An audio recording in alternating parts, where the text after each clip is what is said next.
Hey everybody, welcome to the show. I am your host Ben, and joining me as usual is my co-host and good buddy Ian. How you doing this week, sir? Doing pretty good. How about yourself?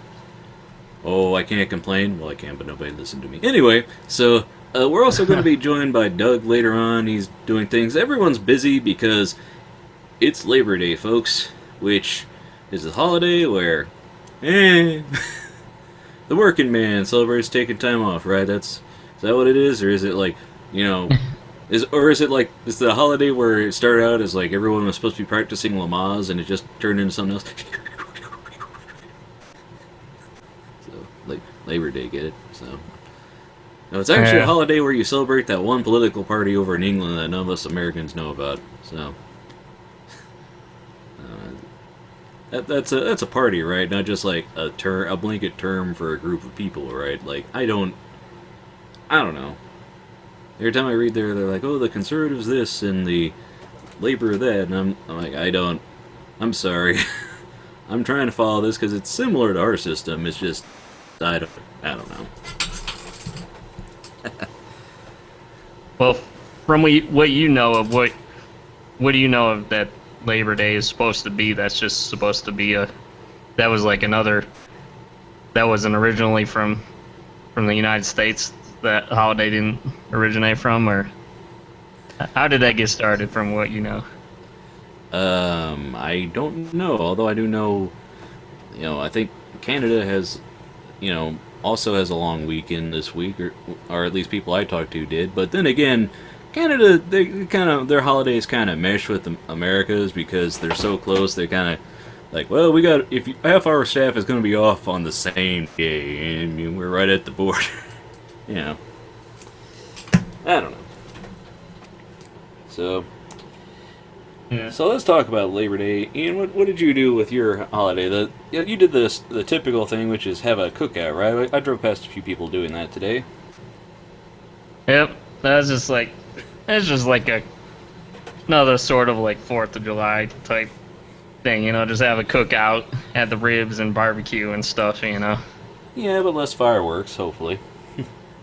Oh, I still heard fireworks around my apartment, and I think it wasn't just gunshots. My parents' town. Oh, come on! Pew. I mean, I actually, when I lived in Ravenna, I live in Kent right now, but when I did live in Ravenna, I think once or twice since I've been there, I did hear a gunshot or two. And I think, did you ever hear a gunshot when you were in Pittsburgh? Because I think I did before. I couldn't know because a car backfiring at a distance, it sounds the same in the middle of the night when it wakes you up. What the fuck? Oh. So, although, I mean, the thing about guns is, my dad, like, he's hunted all his life. He's always had guns, right? So one time he was cleaning his guns, and I tell him, hey, you want to watch and make sure that you don't accidentally point that at yourself while you're cleaning, because he's just kind of like, whatever, I've done this for, 40-something years, I know what I'm doing. And he's like, oh, no, it ain't loaded, see, and he holds it up, and then boom, and it shoots through the window. And I'm just, it's like, that right there is an example of why, as, I don't know, I respect guns, guns, they're like big cats, where it's like, it's a thing. People have them. They're out there in the world, and it could end your life if you don't treat it with the proper amount of respect. You know what I mean?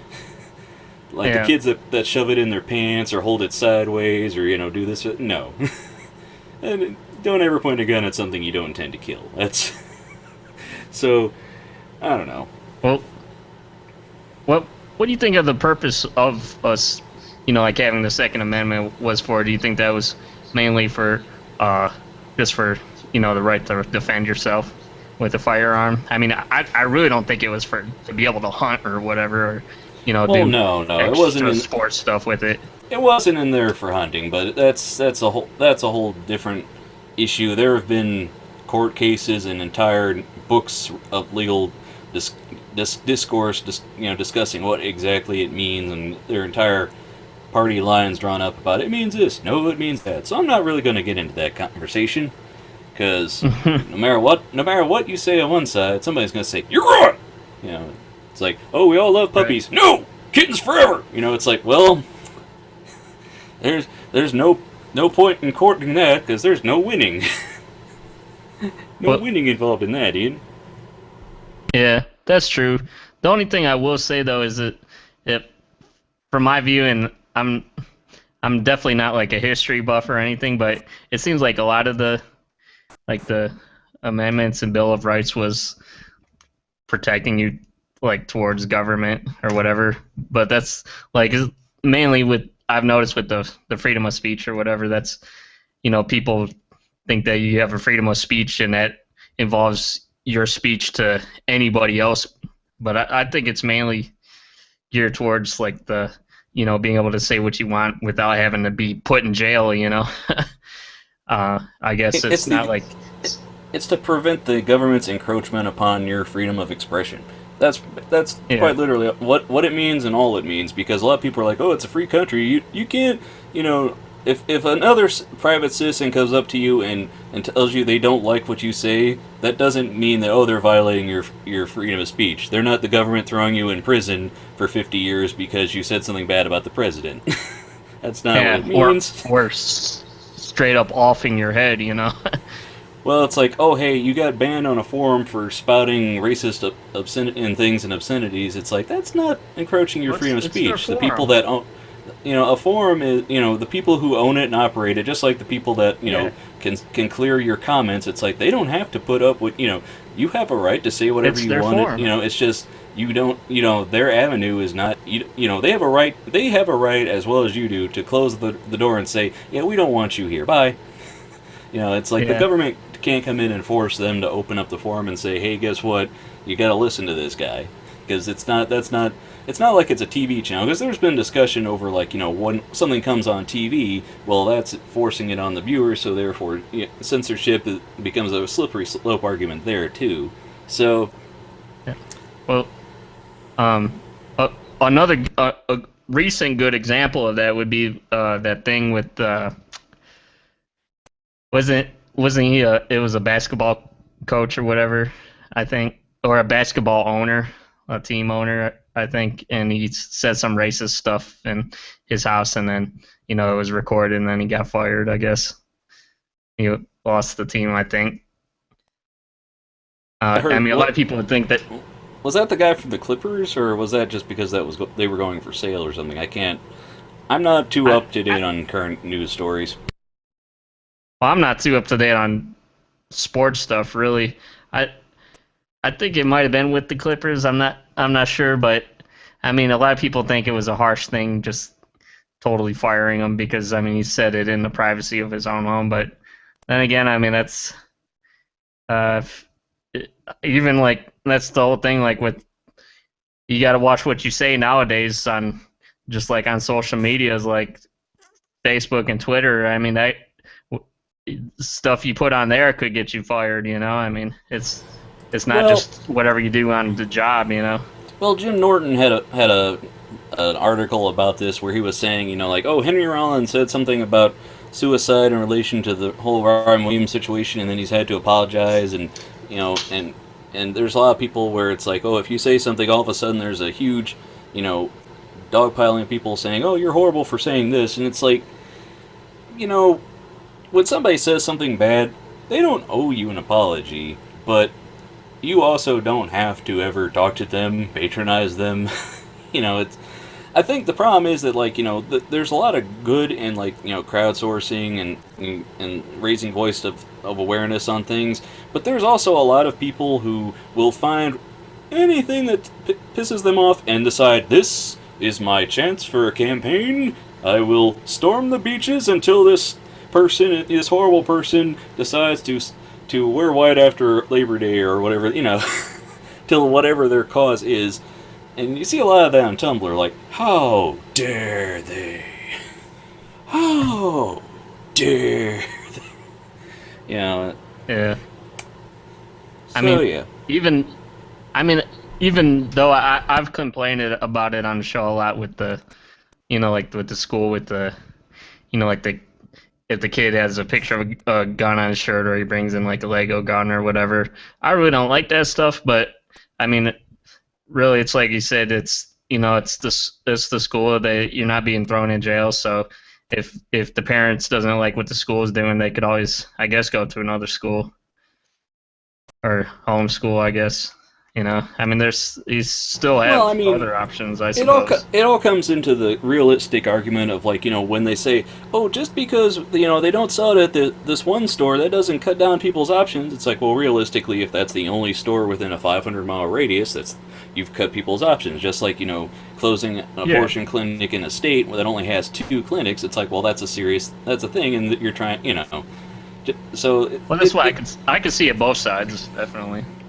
Yeah, I mean, with schooling, it's like, I mean, every citizen in the U.S. has a right to education. We've decided that, and the problem is, if you get kicked out for something, it's like, well, where are you going to go? Like, if there's only so many in your area, then your parents have to pay for a private school. It's like, and they can't afford that. Well, then who's required? It's like, well, that comes back to like the issue with prisons. It's like, are they there to rehabilitate people or keep them out of the general populace? Because if you kick somebody out of a school that behaves badly, it's like, well, they don't stop existing. What do they do now? So, I don't know. Right. Well, I thought that. I mean, me and you have gone back and forth on that. I mean, I sort of thought that.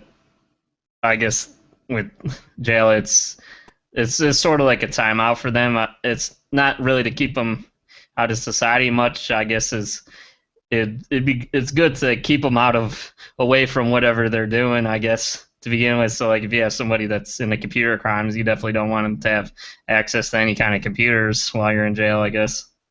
I don't know.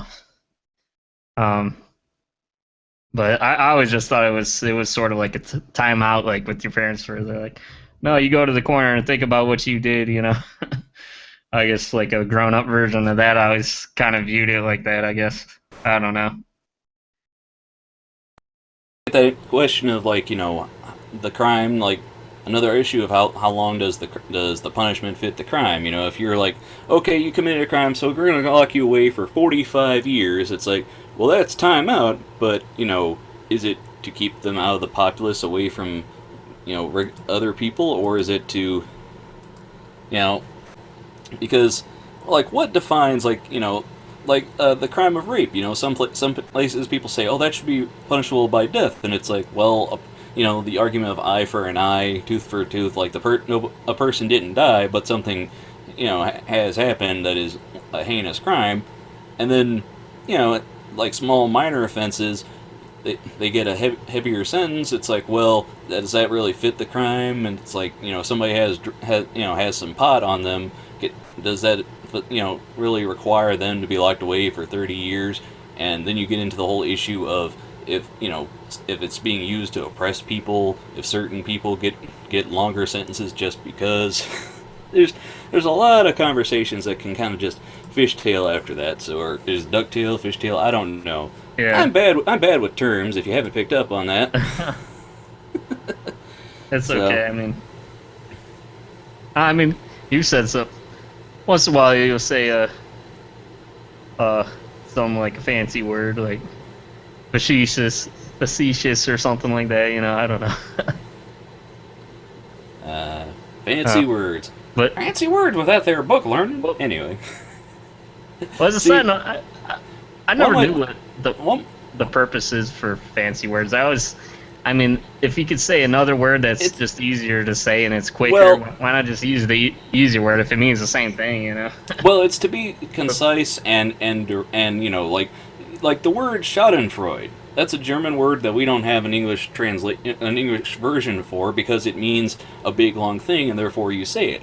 And I think the thing is, big words, like, I don't like to use big words, but I do like to use words that try and say the most direct, this is what I mean. And every once in a while I'll say something because I think it's the word to use, and I'm sitting there going, I've heard this word used 1,000 times, and I want to make sure it means exactly what I think it means. So I go onto dictionary.com or something, and I look it up to make sure, because you don't want to go, you don't want to have the epiphany and epitome situation where you sit and go, okay, which one means what? Okay, oh no, that's the wrong word entirely. Because when you use a word that's not all that not all that common, and it's the wrong one, people will go, "Oh man, you tried to sound smart, didn't you?" I mean, yeah, well, exactly. Some people just try to say the word just to say it, Well, I mean, there's guys like Dennis Leary who's come under criticism because he uses big, long, drawn out references to things and stuff that that are commonly quoted or referenced in culture, but a lot of people haven't read, and they're like, he makes me feel that smart. To some people is the issue they have with him, and I can understand that. There's just some people, like some writers, when you read their writing, you can tell they love to write. And I'm not saying that's a bad thing, but when I'm sitting there in a paragraph going, this could have been in 3 sentences, shut your pie hole. I mean, I understand the beauty and flow of the language. That's why, George Carlin was my favorite comic, because he represented, he thought about what the words he said and what they were saying, but he could also be a little snide and just come out and say directly, hey, this is full of crap, right? Yeah. Or it's like, he's like, I really like when guys say the word cockroach. Just simple little things, and you're like, oh yeah, I can relate to that.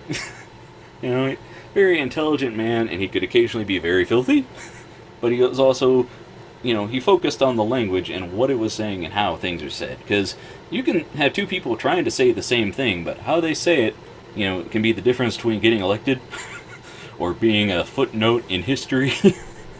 You know what I mean? Yeah. Oh, man. Alright. Yes. Sorry, I was looking at this article here. This is, I did find an interesting article. This will be interesting to talk about. It has to do with 3D printing. And some more problems that arise from it. Some more controversy. Controversy. What happens when you 3D print people, Ian? What happens when you've got an army of 3D printed monsters going, brains? We should have seen this coming. Alright, so are we ready for the news? The news you can use with Ian? The news you can use and abuse, yeah. The news with Ian. Assuming he gets a sound clip. Batman. No. Oh yeah, brother. We're gonna step into the ring when Doug shows up. Yeah.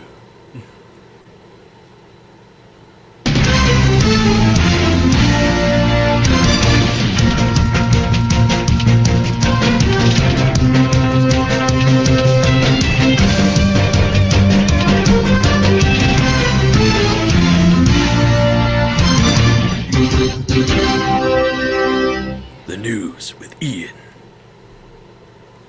What's our top story tonight, Ian?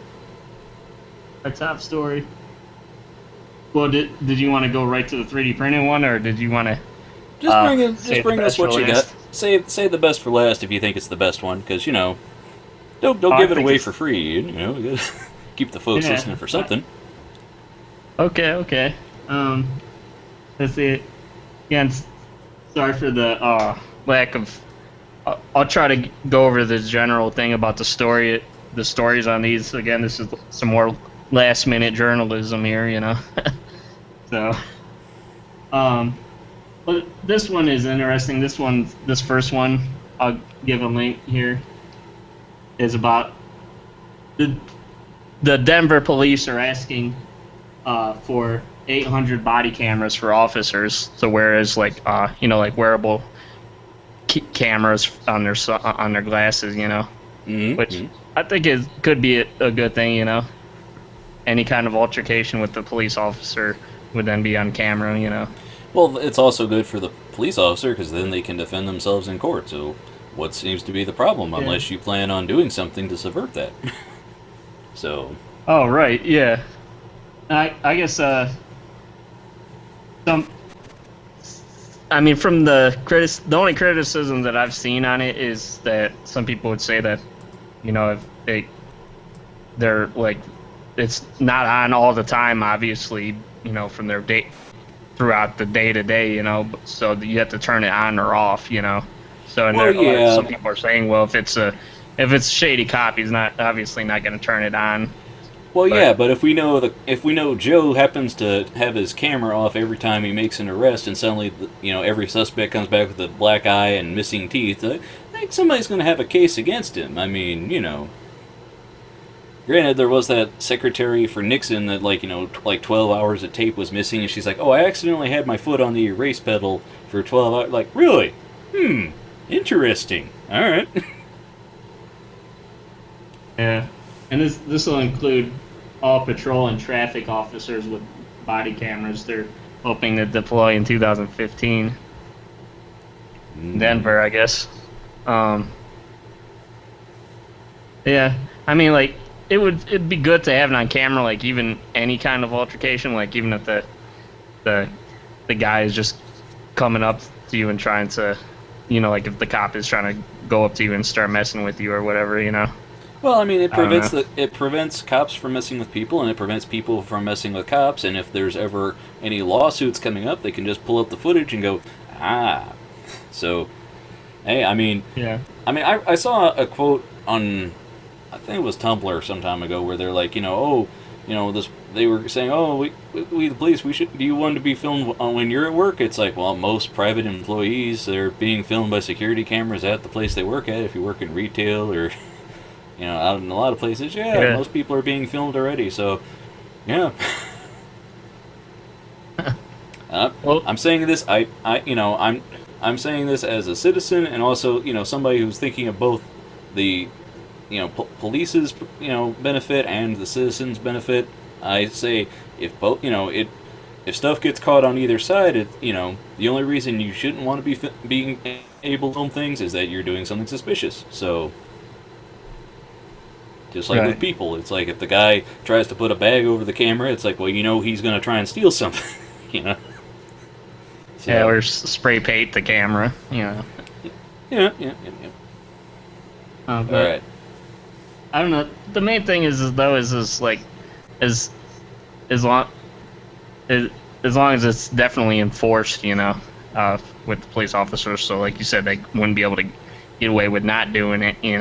Then that could be a good thing for both sides. Mm-hmm. Um. All right. So, Yeah. moving along. Story number 2. Number dos. Number dose. Okay, this one's just like a funny one. I thought I'd add in here. Women starts massive fire to help board firefighters. Yeah, Well, it says they won't be bored. I will give her that. Sadie Renee Johnson, 23, admitted to starting a fire in Oregon last summer because she was trying to drum up some business for her friends who work for a fire department. He threw a firecracker out of her car onto the Warm Springs Indian reservation because she says her friends were bored and needed work. Her helping hand started a fire later known as the Sunnyside Turnoff Fire that spread more than 50,000 acres and cost nearly $8 million. Dozens of homes were evacuated, roads were closed, and it took more than a month until the fire was declared out. Yeah. Well, I'm sure she's in a whole mess of trouble now, both with the law and people suing. Yeah. Well, it says she became the target of the investigation after she reportedly posted a status update on her Facebook page 2 days after the fire began that simply asked, "Like my fire?"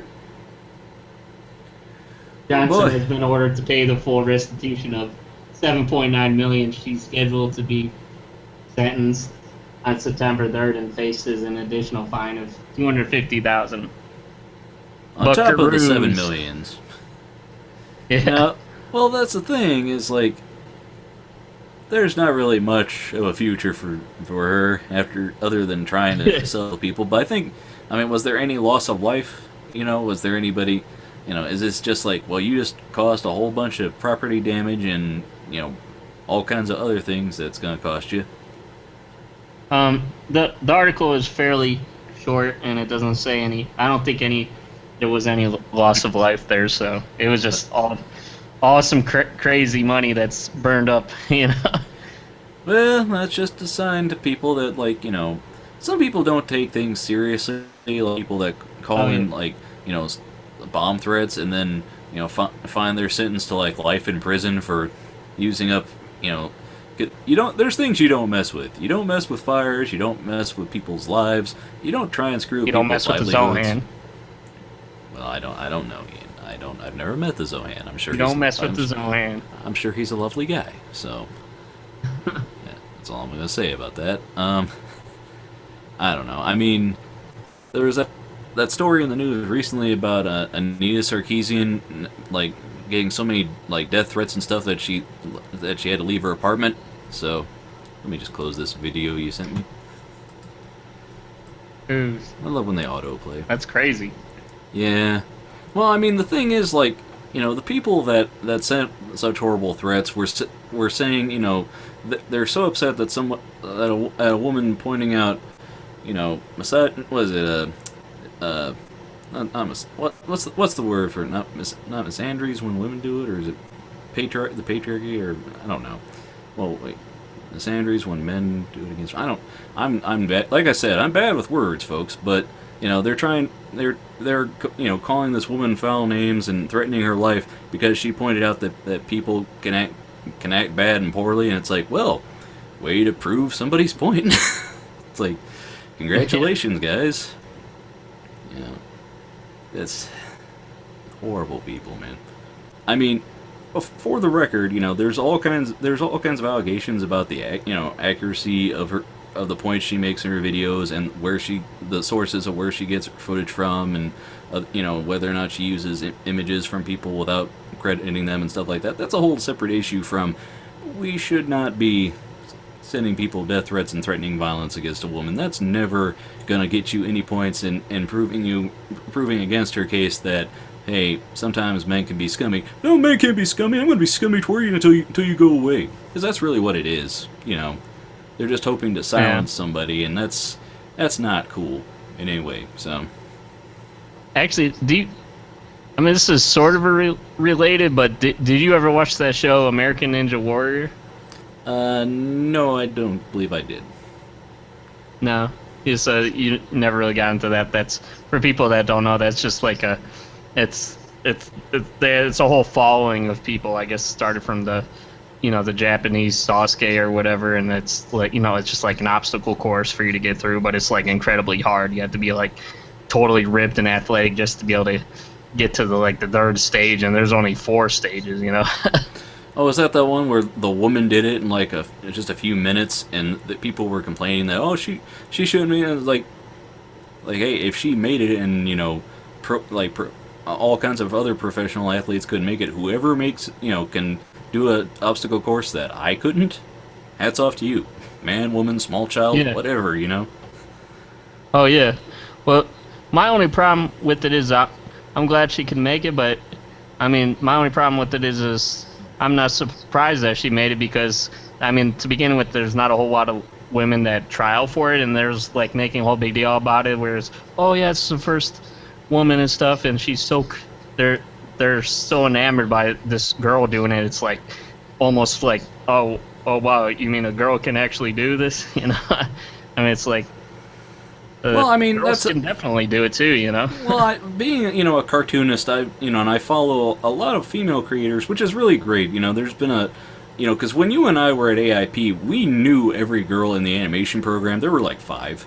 We knew them on a first name basis, like, oh, hey, it's you, because there's only that many. And now, on Tumblr, Twitter, there's all kinds of, talented artists of all kinds, and it's really great. But, a lot of female artists, I know a number of them get so upset when they're asked to do the interview for, oh, what's it like being a woman in comics? They're like, I don't know, what's it like being a dude in comics? I understand that you're trying to say, hey, we're trying to promote women and, women creators, but when you frame the argument and like, well, what's it like from your unique take, because you're such a rarity and this is a weird thing, it's like, it's not weird. I'm just a creator that happens to be of half the population on the planet.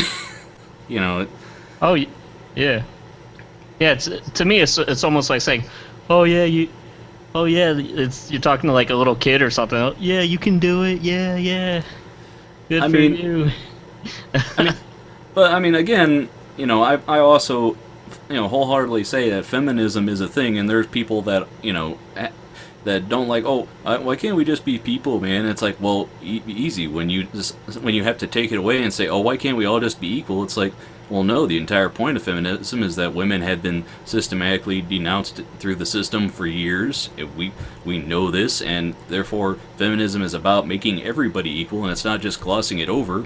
It's like the white people going, oh, no, why can't we just see people? I don't see race. And it's like, yeah, white people don't see race, but the black man who tries to hail a cab and people drive past him all the time is like, I wonder if these people can't see my race, because I'm not aware of it until I go out and have to deal with it in society. It's I think that's the argument of privilege, is that we get to say, oh, we don't see race because we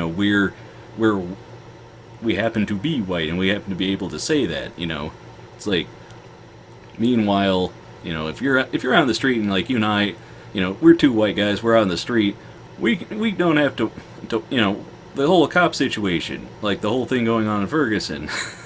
It's like, if you and I go down the street, we're probably not going to be stopped by cops. But in that situation, I don't know, man. Yeah. Well, yeah. I don't know. I mean, I know I was hearing something on the news. People are talking about that there was that white guy that I guess he got shot by a black cop recently, and nobody made a big deal about it, I guess.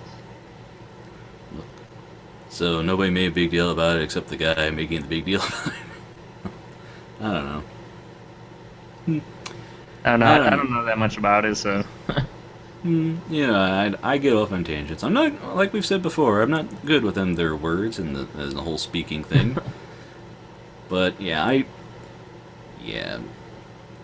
feminism's a good thing. I mean, like I've said before, I think words should be taken back by the people they actually represent. Like, people that are feminists should be able to use the word and not be like, oh, no, I just believe in people. It's like, no, women have historically been, ignored in history books, have been, excluded from things and all kinds of bad stuff, and it's good to be a person and say, hey, we need to accept this, that it has happened, and try and right it.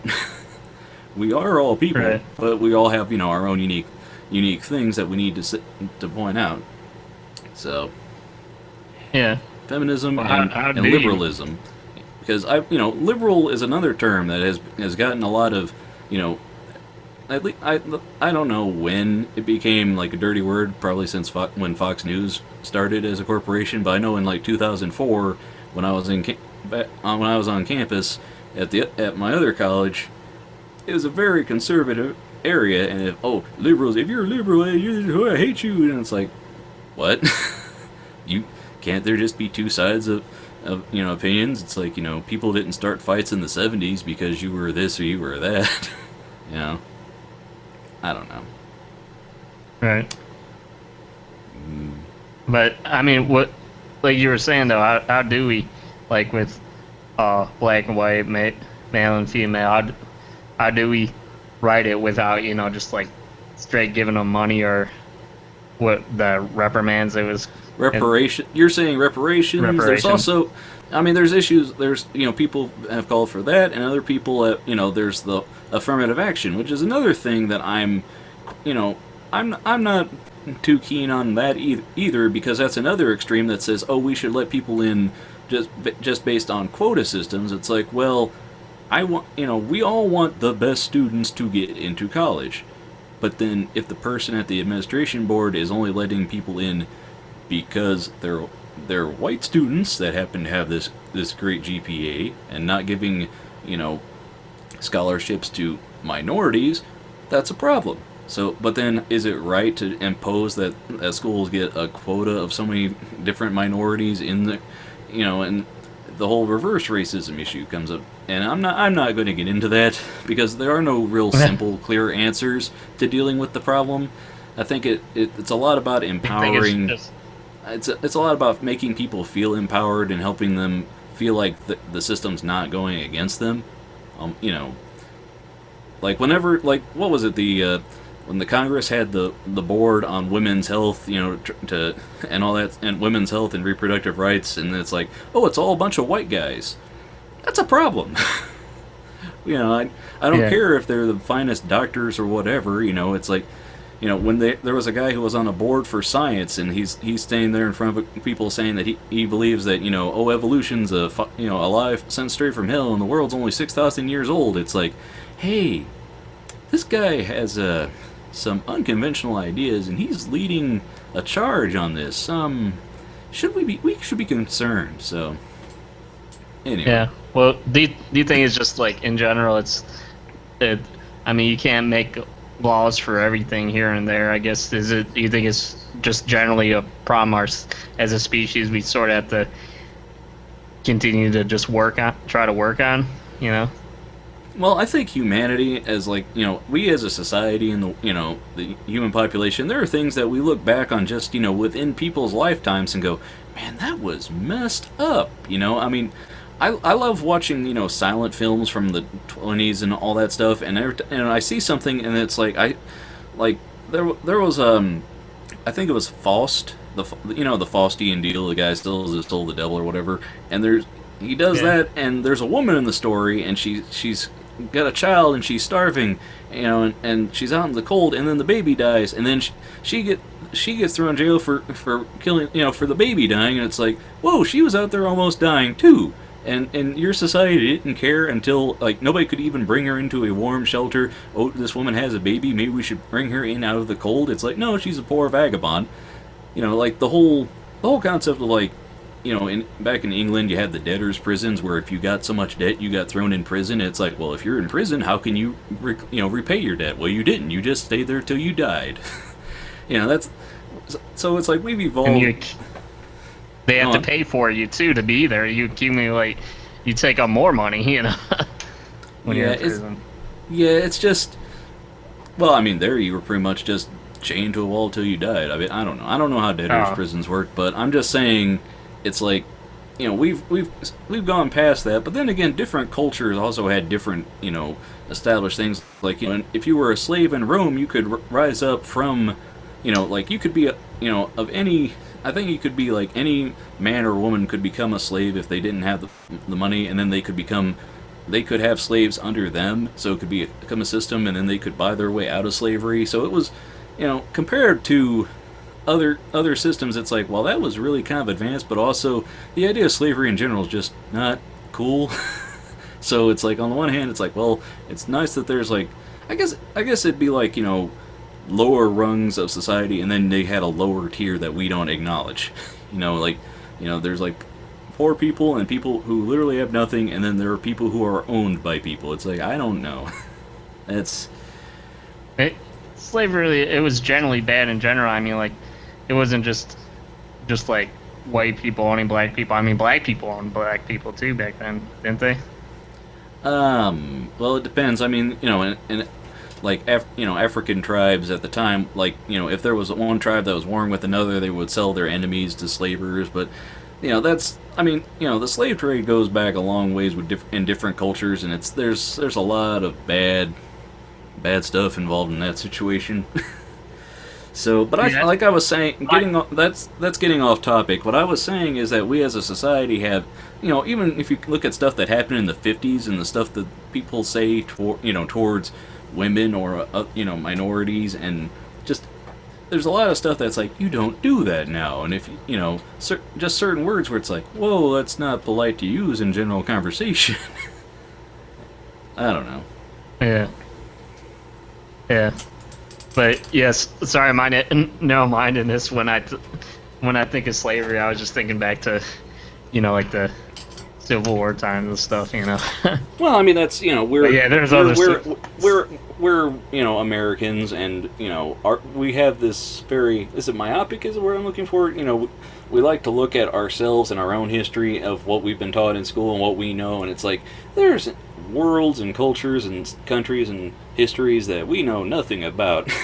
And we should be able to at least say, hey, we're kind of ignorant on this, so if somebody knows something else, teach me. I'm cool. Because I don't know, I'm not a fan of anti-intellectualism. People that think somebody that knows something, like, what are you trying to be better than me? It's like, no, if I know facts, that's cooler than not knowing stuff. I like to know things. Learning is cool. Learning is how you avoid being stupid and messing up. So, well, I understand that definitely as far as like that's black magic, so let's not get into that. Let's not try to benefit from that, Yeah.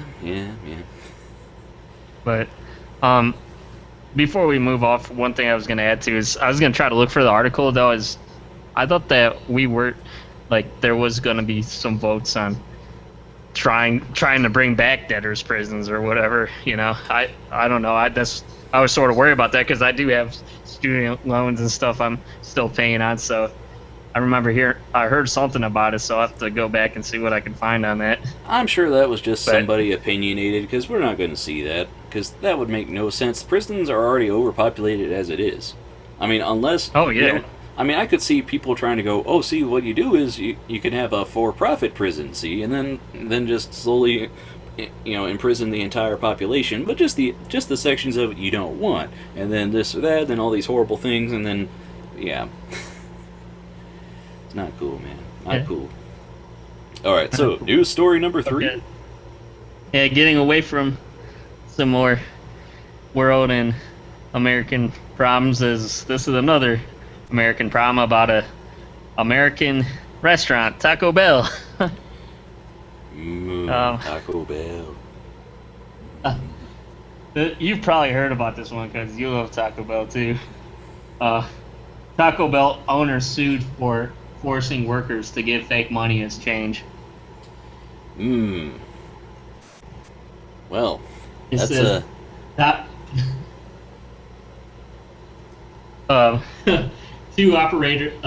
operators of 2 Manhattan Taco Bells have been handed a class action lawsuit alleging they forced underage workers to hand out counterfeit $20 bills to customers as change. There's a lot wrong with that.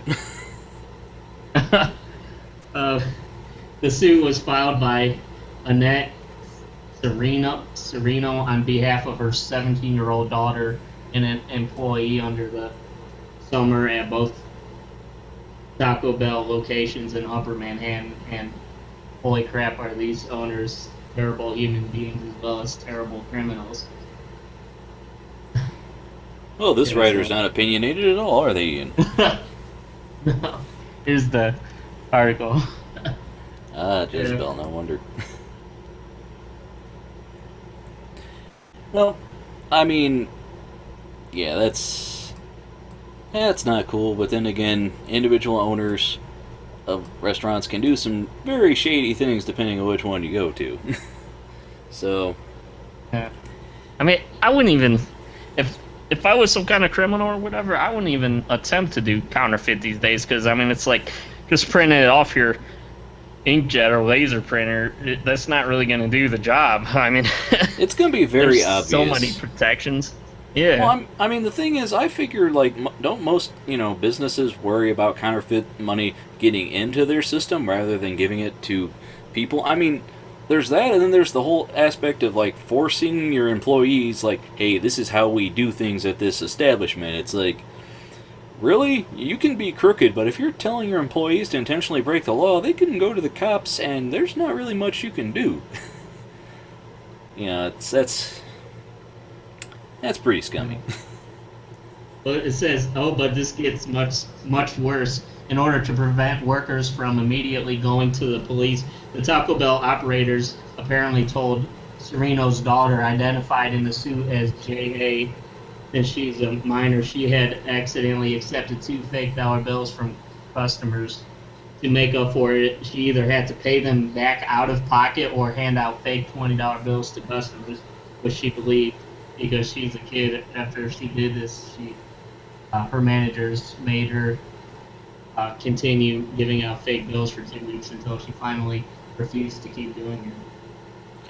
Well, I mean, that's the thing, is like the only reason you could make somebody do this is because they're a kid and they don't know any better, because, in the not the evolution, but the development of, the adult mind, there's, a point where it's like you just listen to authority because you don't know any better, and you're not capable of it, or, you're afraid of, like, something's going to happen because you take for granted that this is an adult and they know better than I do, or they have they have some sort of knowledge, because, they can say some messed up things. But, I mean, you heard that story about the guy that would call, like, McDonald's restaurants and have, the managers, like, do things to, like, strip search and do things to female employees over the phone, and it all because they acted like they were a cop telling them to do something, and therefore no one in the situation felt like they could break this person's orders, and like, why are you doing this? Why am I being told to do this? And it's like,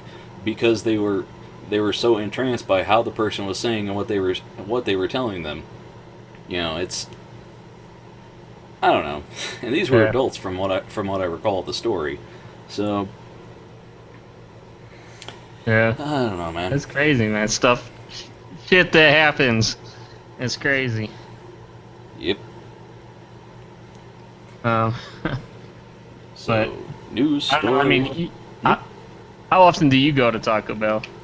Not that often, really. I mean, I try to cut back because too much fast food's not good for you, and with my gout, it's like that's probably a place that I'm sure would act it up if I went too often. But my dad and I usually stop there every once in a while, because he comes by to pick me up and we go for lunch, a couple times a week. So every other week or so, maybe there. I don't know. Right. I mean, they know me. Yeah. They're just waiting for me to order what the usual so they can make it. Yeah. I tried looking for more Baja Blast today, and I went back to my Walmart, and of course they didn't have it this time, so it's like hit or miss with that, Yeah. I mean, my brother and his wife came by, and he picked up 2 of the cartons I had, and I've got two cartons and then some left over from a previous package in the fridge. It's like, well, eBay might be calling if don't get me wrong, I want to drink it, but also at the same token, it's like, hey, somebody's willing to pay an insane amount. Yeah, if they were paying like $30 a case or something, or even like $5 a can, that would be crazy. Well, remember, the last box of Twinkies going on eBay and somebody spends a crazy amount and then they come out like the next year. It's like, just wait. Did you ever try those Twinkies with the different color inside of it? No, like there's a lot of them. And a pink. There's a blue, a pink, and there's like a chocolate. And there's a number of them now. I realize, like, junk food makers they're like, whatever, we don't care anymore. Like, like, there's the Chips Ahoy cookies with Reese's in it. There's the Oreo with Reese's stuffing, or, they're like, whatever, cram it all in. We don't care anymore. We want your money. You want it, you'll eat it.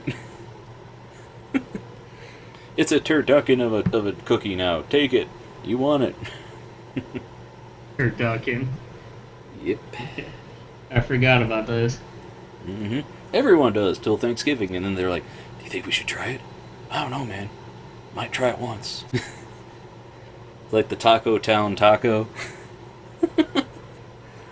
That Saturday Night Live bit. Oh, well. Alright, so news story number 4.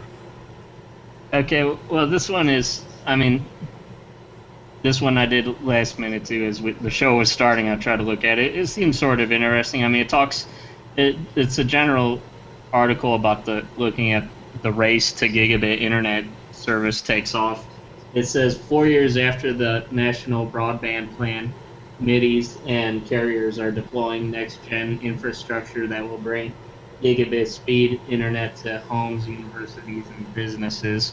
It's a very lengthy article, and very complicated. When I browsed over it, mentioned some things about that whole FCC controversy. They talked about Google's plans for Google Fiber, and then Amazon had. I just saw it on here. I was trying to look for it. There was AT&T was coming out with like an AT&T. So I think it was. Well, they mentioned Uverse Gigapower service. And then like AT&T, Verizon Fios and. Yeah, and AT&T had some giga power speed or something. I forget what the name of it was. So. They're going to kick some gigabit, is what you're saying. Yeah, gigawatts. 1.1 gigawatts. I was making a Superhuman Samurai reference, but okay. Yeah. But both were.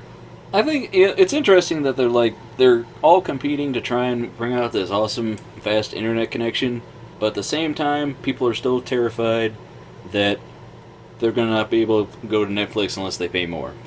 So it's like, we know that, we don't need to build a fast lane if you guys are like, we're going to build a super fast highway, but you can only drive on it if you have like a Ferrari. The Autobahn of the information superhighway requires that you pay us more. Yeah, I can see it. I can see it as something that they're going to try and do when there's a transition. They're going to try and get you. So. Yeah. Here says AT&T's all-fiber gigapower has been the most aggressive with service available or in the process in nearly 24 U.S. cities, a number that may reach as many as 100. So it's, I don't know. I've never really been a fan of AT&T. What about you? I've never even really used it. I don't think. Phone or internet. We used the internet for a while when I was growing up because my brother got us kicked off AOL. So the thing was, we didn't know anybody else on it, and it was just there. And then we went back to AOL, and then that turned into Roadrunner. So yeah, I don't know. I'm sure it's just going to be a matter of duking it out. But really, the nice thing is, it's going to come down to who has the best service. Although, with anything, there's all kind. I'm sure there's going to be monopolies and sweetheart deals, and like there was that whole price fixing issue with what was it, Pixar, Apple, and a bunch of other companies, agreeing that hey, our competitors aren't going to charge more, so we can all pay lower rates, or I don't know. I'm sure some of this is going to be fought in the public public eye, and some of it's going to go to a boardroom, and then they're going to come back up. This is what we're doing. We're all going to hand out fake 20s, and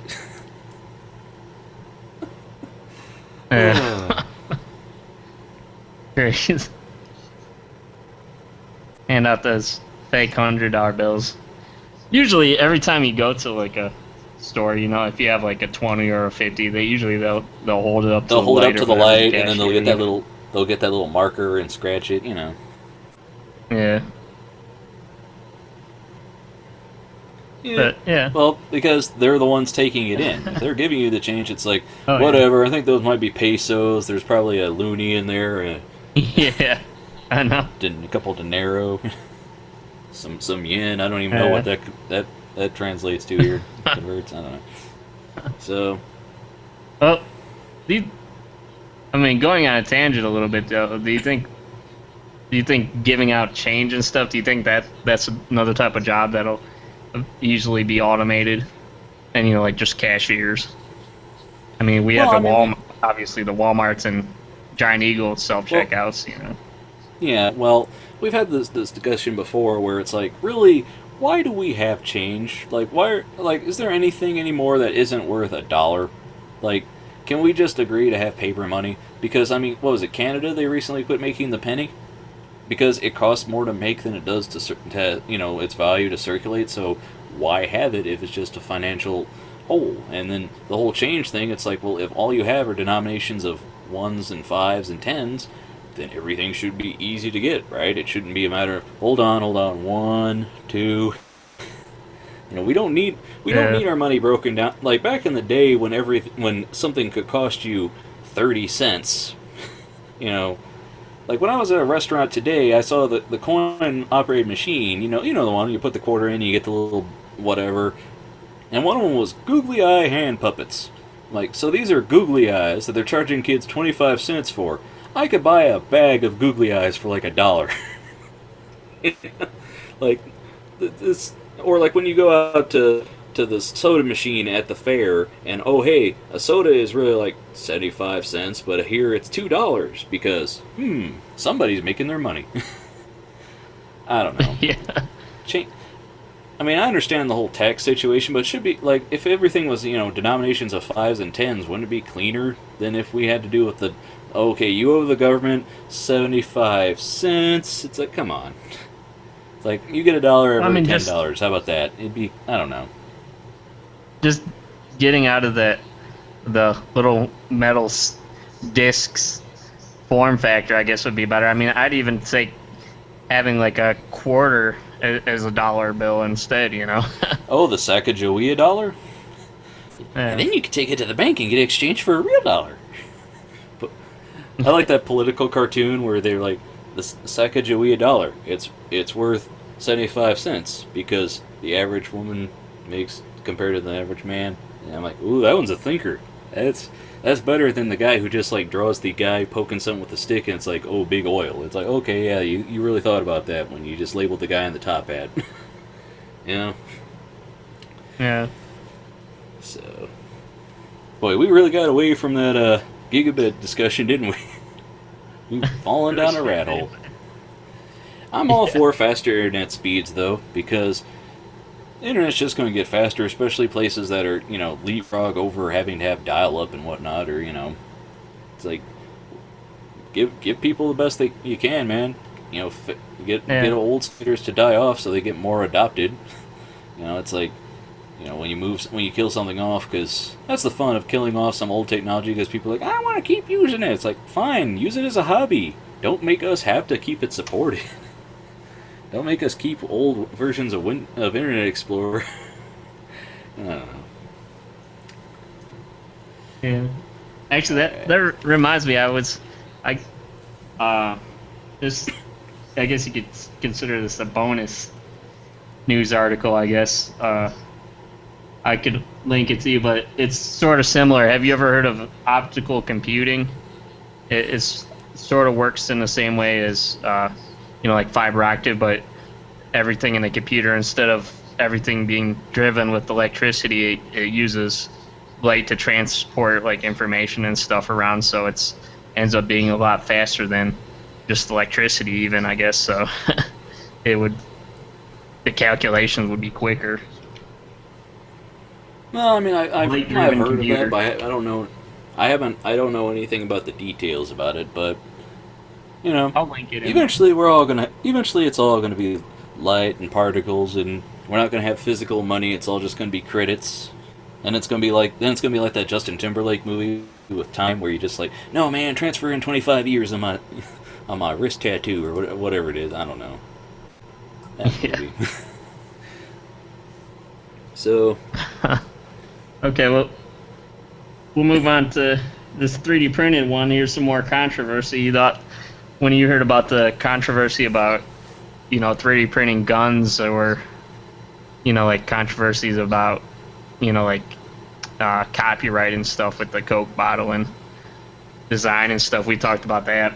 You thought that would be the extent of it, but I just saw this article today where it's about these 3D printed skeleton keys can pick high security locks in seconds.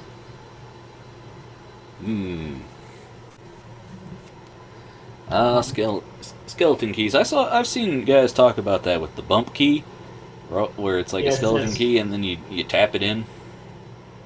Yeah. Well, it says Wires and Howler's trick is to 3D print a bump key which resembles a normal key, but can open millions of locks with a carefully practiced wrap on its head. With a hammer, using software that they created called Photoshop. They can called Photoshop. No, I'm sorry, not Photoshop. Photo Bump. The two engineers say it's now possible to easily bump open a wide range of locks using keys based on photographs of the lock's keyholes, and even without a high-quality 3D printer, those specialized bump keys can be mail-ordered from 3D printing services like Shapeways or iMaterialize. They have no restrictions on printing keys. It says, as a result, all anyone needs to open many locks previously considered unbumpable is a bit of software, a picture of the lock's keyhole, and the keyhole's depth, says Wires, a competitive lockpicker and security consultant. You say, quote, you don't need much more to make a bump key, Wires told an audience at the Hackers on Planet Earth conference, where he first hinted at the key printing software last month. Basically, if you can see your keyhole, there's an app for that. And then it links a video of it, so...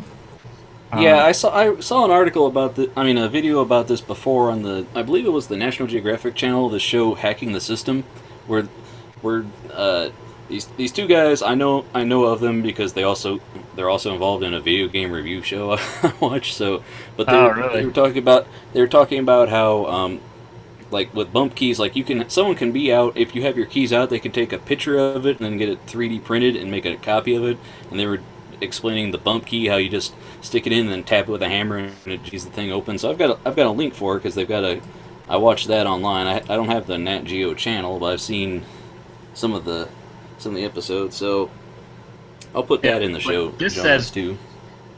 They say on here though you have to use like a photograph of the keyhole too for with the software, I guess. I don't know how. I'm not entirely sure how it all works, but it sounds interesting, I guess. Well, I don't know. It depends. I mean, people have been making copies of keys and dupes of keys for a long time. I mean, when I was a kid, I read a book about a kid in the 1800s where they tried to jimmy open this door at their school, and they had a friend who was trying to whittle a copy of the key, and because the guy made a silly putty impression or a clay impression of it or something, and then he covered it in crayon and used it to tell how much of the key he had to scrape away. And I'm like, man, that's kind of involved.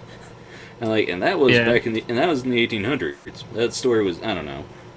So yeah,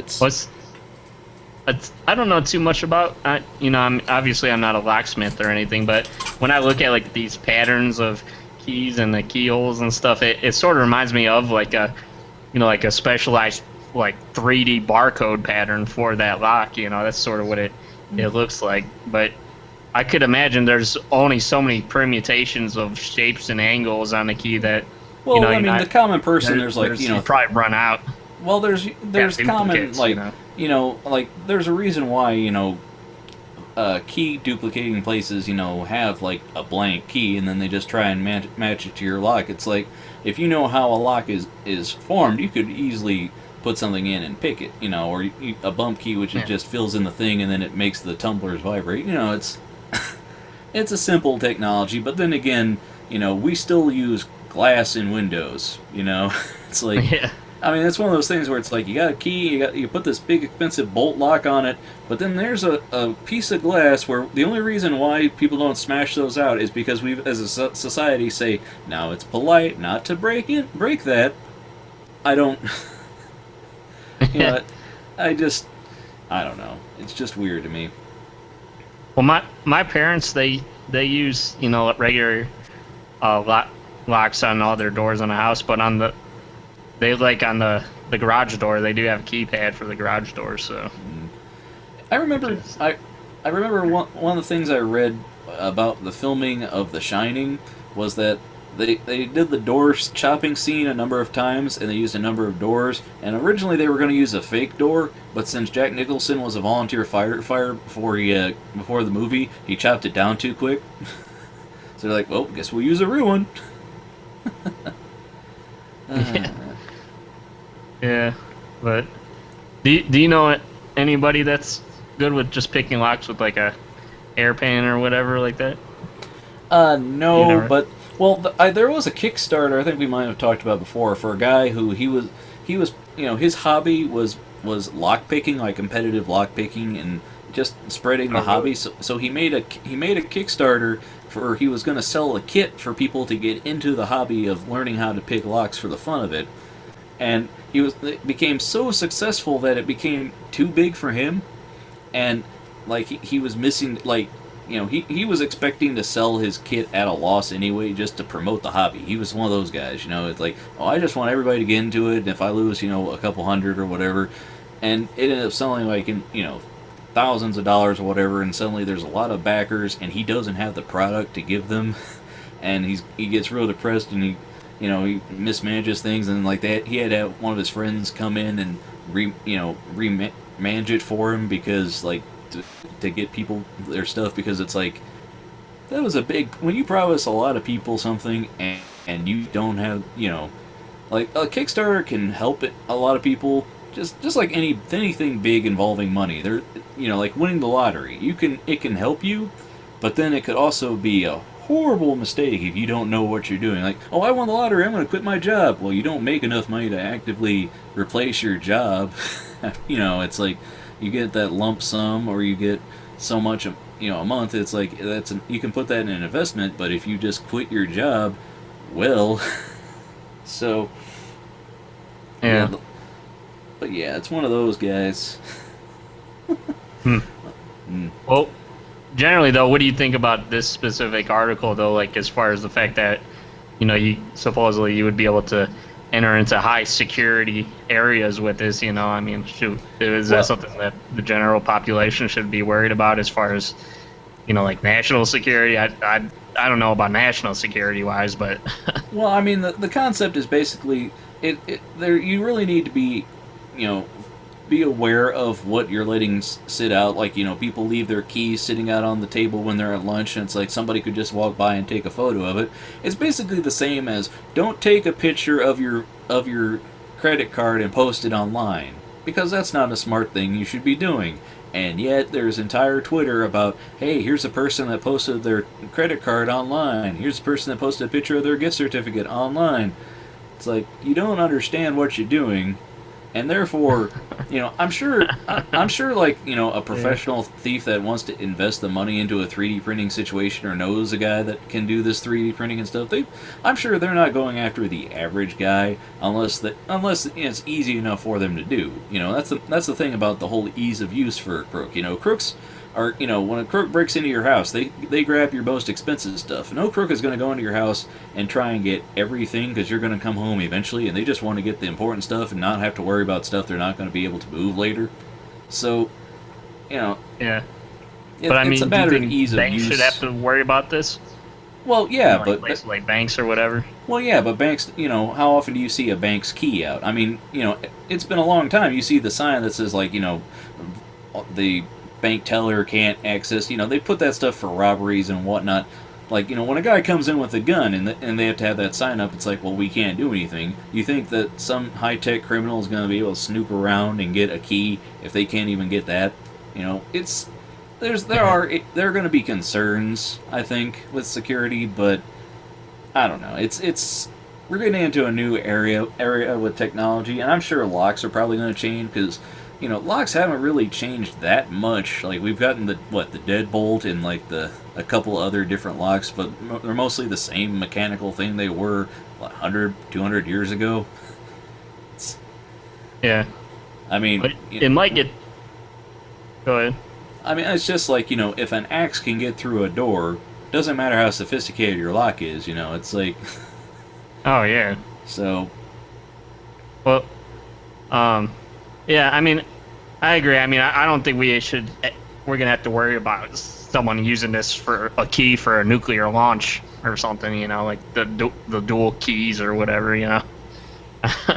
Well, I mean, if there's access that people can photograph those keys and go get them 3D printed, I think that's a bigger concern than, that they're going to go in and break it, you know? It's... Right. Yeah. Well, I think eventually we'll get to the point, like, I mean, I think I've talked about it on the show before about, using, like quantum encoding or whatever for, like passwords and encryption and stuff. So, like, it's virtually impossible to get through because, whenever, I guess, quantum theory states whenever you observe it and you try to hack it, it just totally changes and dissolves or something. I don't know, but we might get to there with locks where we'll have quantum locks where, you need something specific to be able to get through, Well, yeah, but the thing is, when you do that, it's path of least resistance with stuff like that. Like when people talk about, can you hotwire a car? That looks so badass in movies when they hotwire a car. And any guy that's a gearhead sits and goes, well, yeah, I could hotwire a car, or I could just take a screwdriver, jimmy the key off, shove something in there, and just, jump from the console like that rather than wiring and fussing with that. That's like, it's impractical for their purposes. There's, so therefore no criminals are going to hotwire a car when they can just, use a couple of tools and jimmy something. So it's like, if you try and make it a fancy advanced lock, eventually they're just going to quit screwing with the door. They're going to go, well, hey, he didn't close his window. Or, it's like... Or, more likely, what's going to happen is we're going to have some fancy advanced locks, and then, I forgot to lock the door. Until your door locks for you, it's getting there. Like my mom's car, you can't lock your keys in it because it won't let you lock it when it knows, hey, your keys are still in here. So. Yeah. Well, it depends, too, on the type of... like the type of security you're doing. Like it depends on what you're guarding. Like if you're trying to do, if it's like a lock for like a safe or whatever, the safe itself is designed to be where like you pretty much have to use some crazy torches and stuff. Where by the time they did it on MythBusters, where by the time you get in there, you pretty much totally screw up what's inside of it. Yeah, I mean the Master Cat Burglar movies and everything, and the guy with the whole bunch of being lowered down on a rope while there's all the lasers on and all that stuff. Like that's a myth. That's not how actual high tech crimes work anymore. I mean, real high tech crime now is like computer hacking. Hackers in China that are and stuff like that, or it's either stuff like that or it's like armed robbery. Those are the real kind of crimes that are really out there. The whole idea of like, well, somebody's going to get in late at night and steal my precious, that doesn't happen. It's right. But I would add too that, I mean, what you were saying about the path of least resistance thing, I would add that that's true, but also that criminals try to think of the path of least resistance with the least destruction and. Where it's, like you make the least amount of noise and draw the least amount of attention to. So, well, that's all part of just because it's easier. Well, I mean, it's easy. It's going to be quieter, I guess. Well, like counterfeiting, $20 bills. It's easier to hand those out to people that when they get in trouble for it. But if you're handing out a large amount of, like if you're the guy who counterfeits like $50,000 and goes and buys a new car and a whole bunch of other stuff, and it's like. I wonder where this guy came from. Versus like, counterfeit $20 bill at Taco Bell guy. It's like, I'm sure it took him a while to find that operation. Like, they're all coming back from people who said they ate at Taco Bell last week. Wonder where they could be getting these. Yeah. So. Yeah. But yeah, I mean, you could throw a rock through the window. I mean, that's probably the easiest way, but that wouldn't be the most cat burglar like now, would it? Well, I mean, it depends. I mean, some criminals, they just smack, have you seen the world's dumbest criminal videos? There's always a guy who breaks through the front window and carries out this big TV, and the store owner runs up and just starts punching him because like the guy doesn't have a gun, a gun or a weapon. He just goes and takes it and tries to run off, and like it's tied down. I always love when they try to steal the display unit that's like strapped into the thing, and they're fighting with it, and the guy comes out and is like, "What are you doing?" And then, at that point, it's just the ticking of the clock to the cops show. So. Yeah. So anyway. Yeah. Well, is there any more that you wanted to say on this? I mean, that in general, I mean, this is probably just the beginning of problems we'll probably could see potentially with 3D printing, because it's like it just gives potential for different shapes than actual physical objects. It's like asking what kind of problems can you run into if you could make a physical object come to life. It's like anything. Yeah, well, I mean, it's all a matter of, like, how common this stuff gets and how affordable it gets, I mean, for the longest time, like, VHS tapes were around for a long time because they were cheaper to get than DVDs. Now that they're dirt cheap, everybody has a DVD, and, oh, hey, you can burn a DVD because it's easy. You don't have to even wait the length of the film to get it. It's like, whatever's available and cheap and easy, it's going to be out there because, this high technology, I mean, counterfeiting, like, $20 bills, like the ones that are out now versus, like, the new 100 and stuff like that. Very soon we're going to have money that it's going to be ridiculous to, like, if somebody's going to kind of try and counterfeit it, you're going to sit, if you know what it looks like, you're going to sit and go, what is this? This doesn't have a hologram. Something's funny about this. Like, are you kidding me? It's like that episode of Beavis and Butthead where they try to counterfeit coins by running them through the copier. Oh, yeah. Here's some change. I care about the kids. So, yeah. Yeah. But, I mean, at the same time, I'd like to say, well, these 3D printing, I mean, if you're worrying about, like, with kids and stuff, get concerns with kids, and I'd like to say that, yeah, sure, these 3D printers, they're a little bit more complicated than your easy bake oven. It's you have to put a lot more work into it. But then again, a lot of these kids these days, man, they're crazy smart and innovative with what they do, Well, I mean, I've talked about it, I think, on the show before, or at least maybe just in conversation, but I mean, when I was, a kid, like, my parents got us a computer, and then, they got a printer, and they didn't even bother asking me how to hook it up or try to hook it up in front of me. They just sat in the room, and in like 5 minutes, I had it running, and that's just because, like, it's like, well, I want to do this, like there was I can't remember what country it was, but they had a bunch, they dropped off a package of, like, laptops, and they dropped them off in this one area for,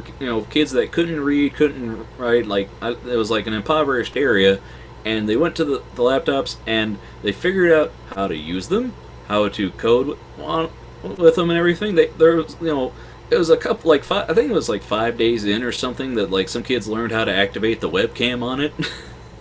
It was like, whoa, we were just expecting them to, like, access, the internet or how to do stuff. Like, they're doing stuff with this and, like, teaching themselves how to do it with, like, no instruction. If there's a will, there's a way, and kids will pick up on stuff, I mean, I don't know. Yeah. I mean, I remember there was stuff, I learned how to type because I had to if I wanted to use a computer.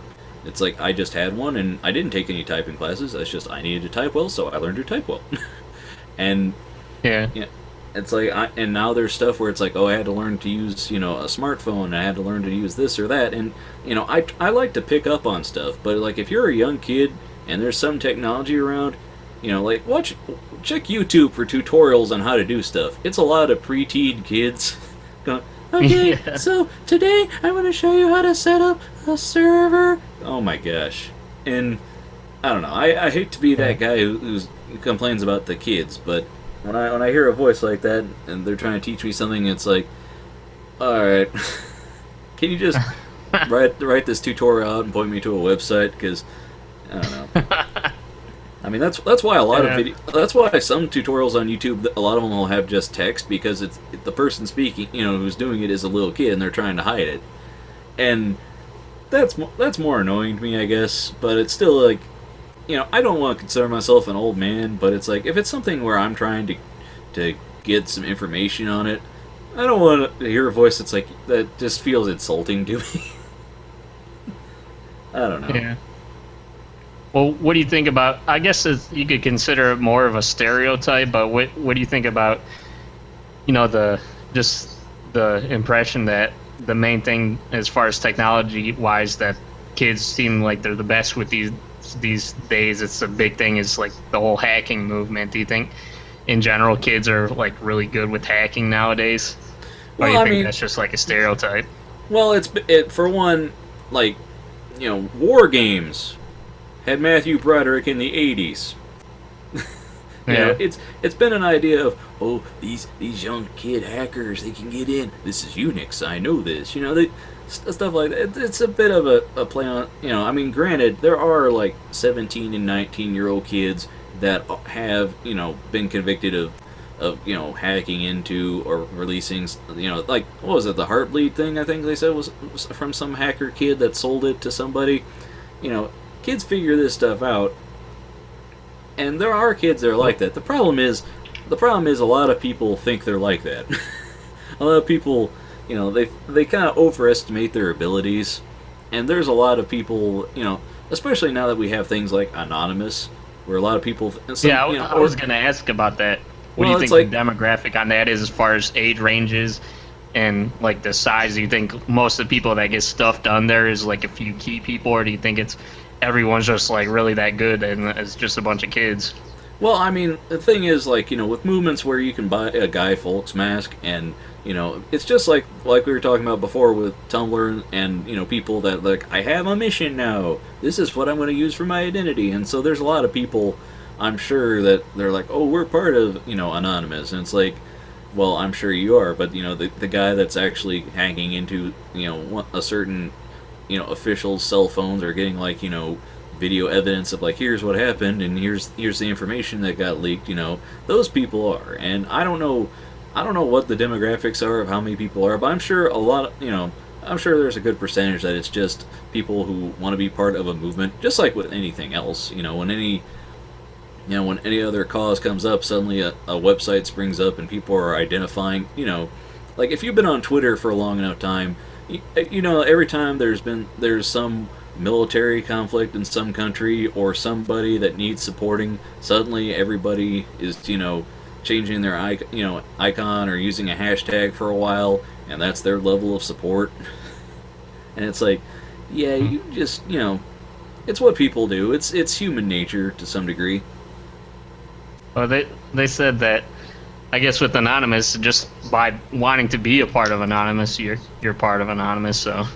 Yeah, well, that's kind of a hippie thing to say. That's when it comes down to it.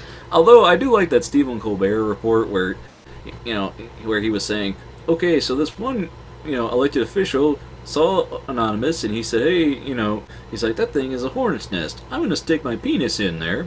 And hey, wow, I'm getting all these hornet stings on my penis because they can't.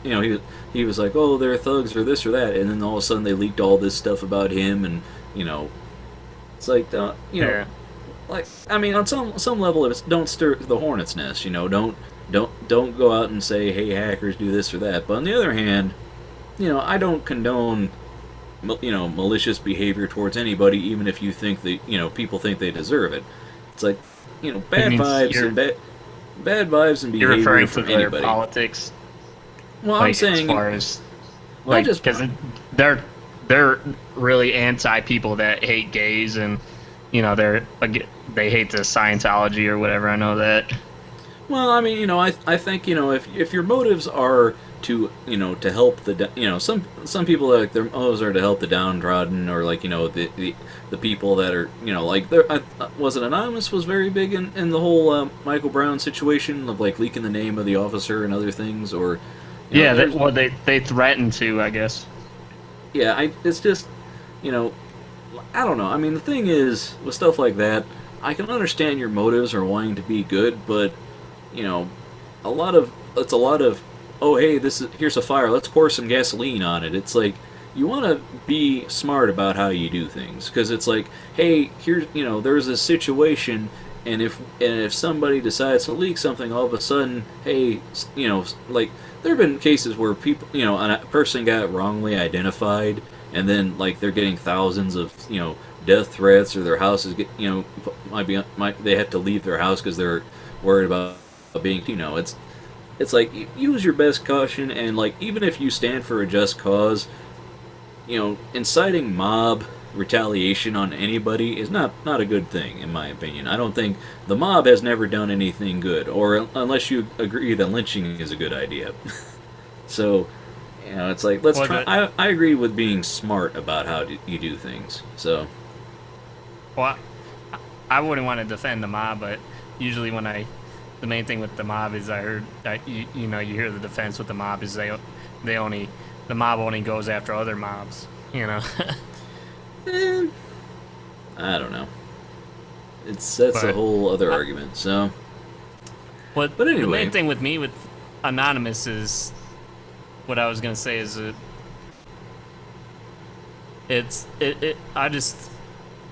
just fascinates me with the because didn't they take down like the NSA servers or whatever for a while, or the Pentagon or whatever? It's like, was that just like a couple really good people, or was that all like the whole army? I don't know.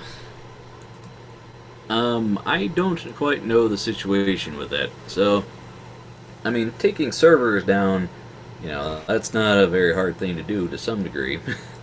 I mean, right. Otherwise game day launch wouldn't be a thing. Yeah. Well, So, nowadays the big concerns are with like the power grids and stuff, and like new like power plants, people hacking into those. That's a big concern. That's always been a bit of a concern. But yeah, hacking is a serious concern. But it's like it's who's doing the hacking. I mean, we've talked about before on the shows how there's like groups in China that are doing it, and they're like, oh, they're not connected with the military. Oh, but they kind of are. Well, I don't know. So I don't know, Right. man. Anonymous. That reminds me of. Did you ever watch that movie V for Vendetta? That's what they Yeah. remind me Well, of course it should, because that's where they got the Guy Fawkes mask from. That's where you see it all over the place. of. Yeah. The thing is that, like, that movie, is one of those films. It's like Fight Club, where you show it as like this is kind of a parody, like Starship Troopers. That's a fascist dictatorship that they live in, and it's not supposed to be a good thing. People that watch it gets swung up, and I'm probably not so much that movie, but like Fight Club, a lot of people are like, oh yeah, man, the system and this and that. Like, that movie was kind of a parody of like extremely that wasn't a real thing. They weren't suggesting starting fighting clubs, and yet there are people that have, and there are people there. What's the first thing about Fight Club? What's Fight Club? eh? I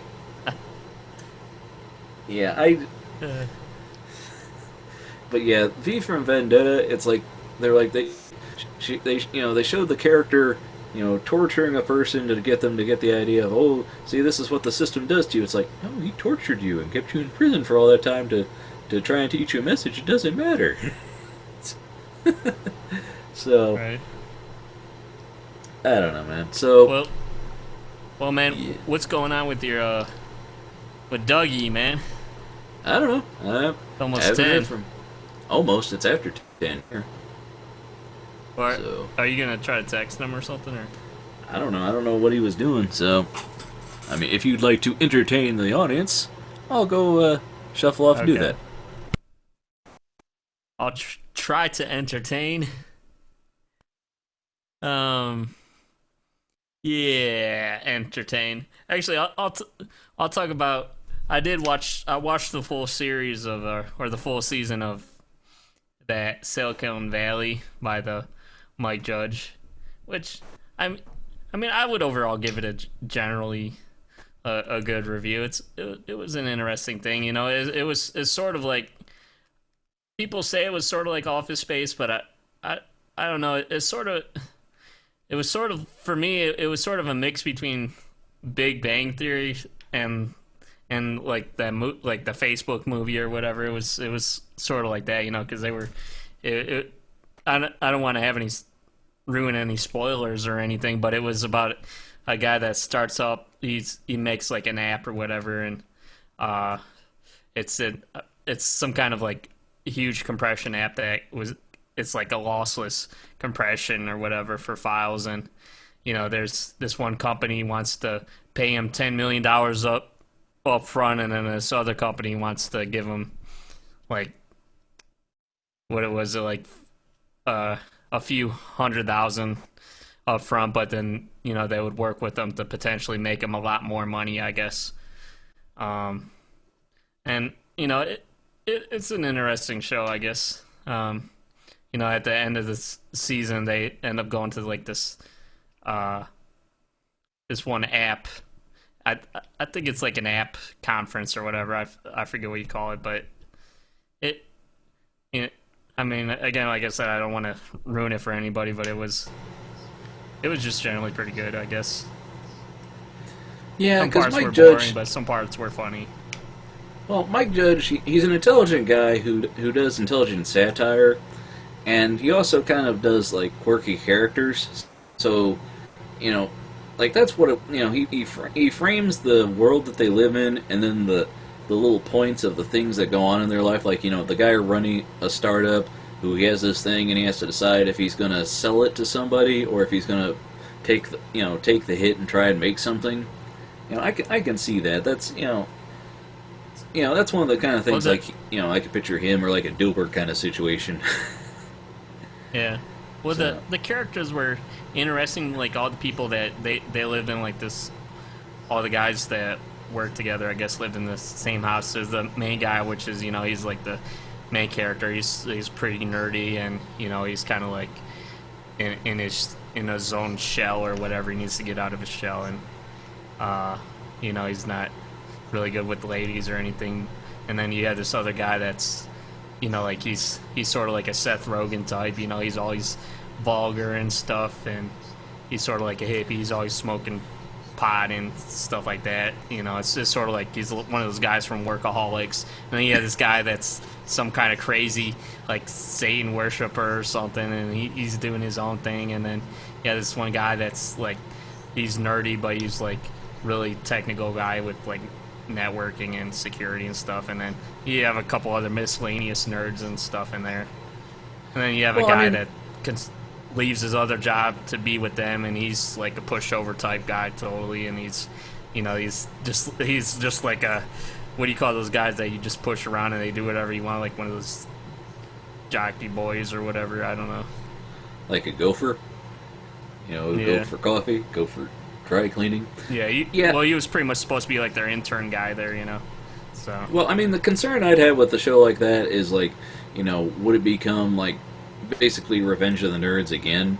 Because I mean, there is a culture over there to parody that's sprung up in Silicon Valley of like people that run these billion-dollar companies that spring up on the internet or have some web tool or some web service.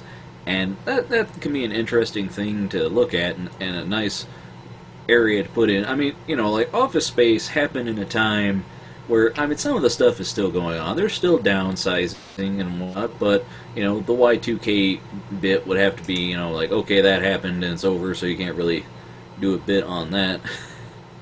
I don't know. I mean, it sounds interesting. I haven't seen it yet. I mean, I've seen like a number. Like I saw that Pirates of Silicon Valley about Steve Jobs and Bill Gates. I've seen numbers of other movies where they're like, oh, the tech wars, and it's like, oh, if you're the guy that does this, like the people behind, I saw one documentary about startups, and they were talking to a guy who made Vimeo, and before that he worked on another site, and he was, he made his money building the site up, but then he took time after that. He's like out in the mountain building his log cabin. He's like, I just got to get away from all that for a while, man. That's, you live that. It's like you live in, in a startup, you're living in like an apartment with like, a couple other dudes doing a thing, and you're living that thing for like 24 hours for like 8 months to a year. And when you're early 20s to sell it, and it's like sometimes you get that millions of dollars, and sometimes you don't. Sometimes you have to work for years, and it's like, like start up and it's a big thing, and then you sell it. You know, you might not remember Pounce. It was a big social media kind of thing for a little bit. It was kind of like Tumblr, but it was smaller. It was a little bit more like Twitter, I guess, where you'd send out a little thing. And it was around for a while, and the woman that started that, she started working for something else, and then I think she's off on another thing. I don't know. I mean, some of these people that, like, you know, they're in their early 20s and they're starting these billion-dollar companies, and then, you know, they leave and they're like, oh, I'm going to start my next billion-dollar company. And then you're like, they've been doing that for like 5 years and I haven't heard anything from it. So, I don't know. But, well, moving. Yes. The show is, but it's. I would recommend at least checking it out, because it's surprisingly the first season. It's only like 8 episodes long, so it's pretty short season. I guess it's more of a trial run season, you know. Mm-hmm. And I guess they're gonna do season 2 in next year, you know. I don't know. I mean, my concern with shows like that also is, like, you know, Big Bang Theory. Like, I have trouble watching it because it's very sitcom-y. Like, the characters are very stereotypically nerds, and, like, the laugh track is so abrasive, and so, ha, laugh at this, ha, laugh, this is funny. And I'm just like, can I just, like, maybe try and not do the beat that you should laugh now beat? You know, what happened to a show where it's like, you could wait 5 minutes and then the laugh is like, that was perfect. You know, where's a show like that? Now it's, no, you have to keep them funny or they will, you know, laughing or they will change the channel.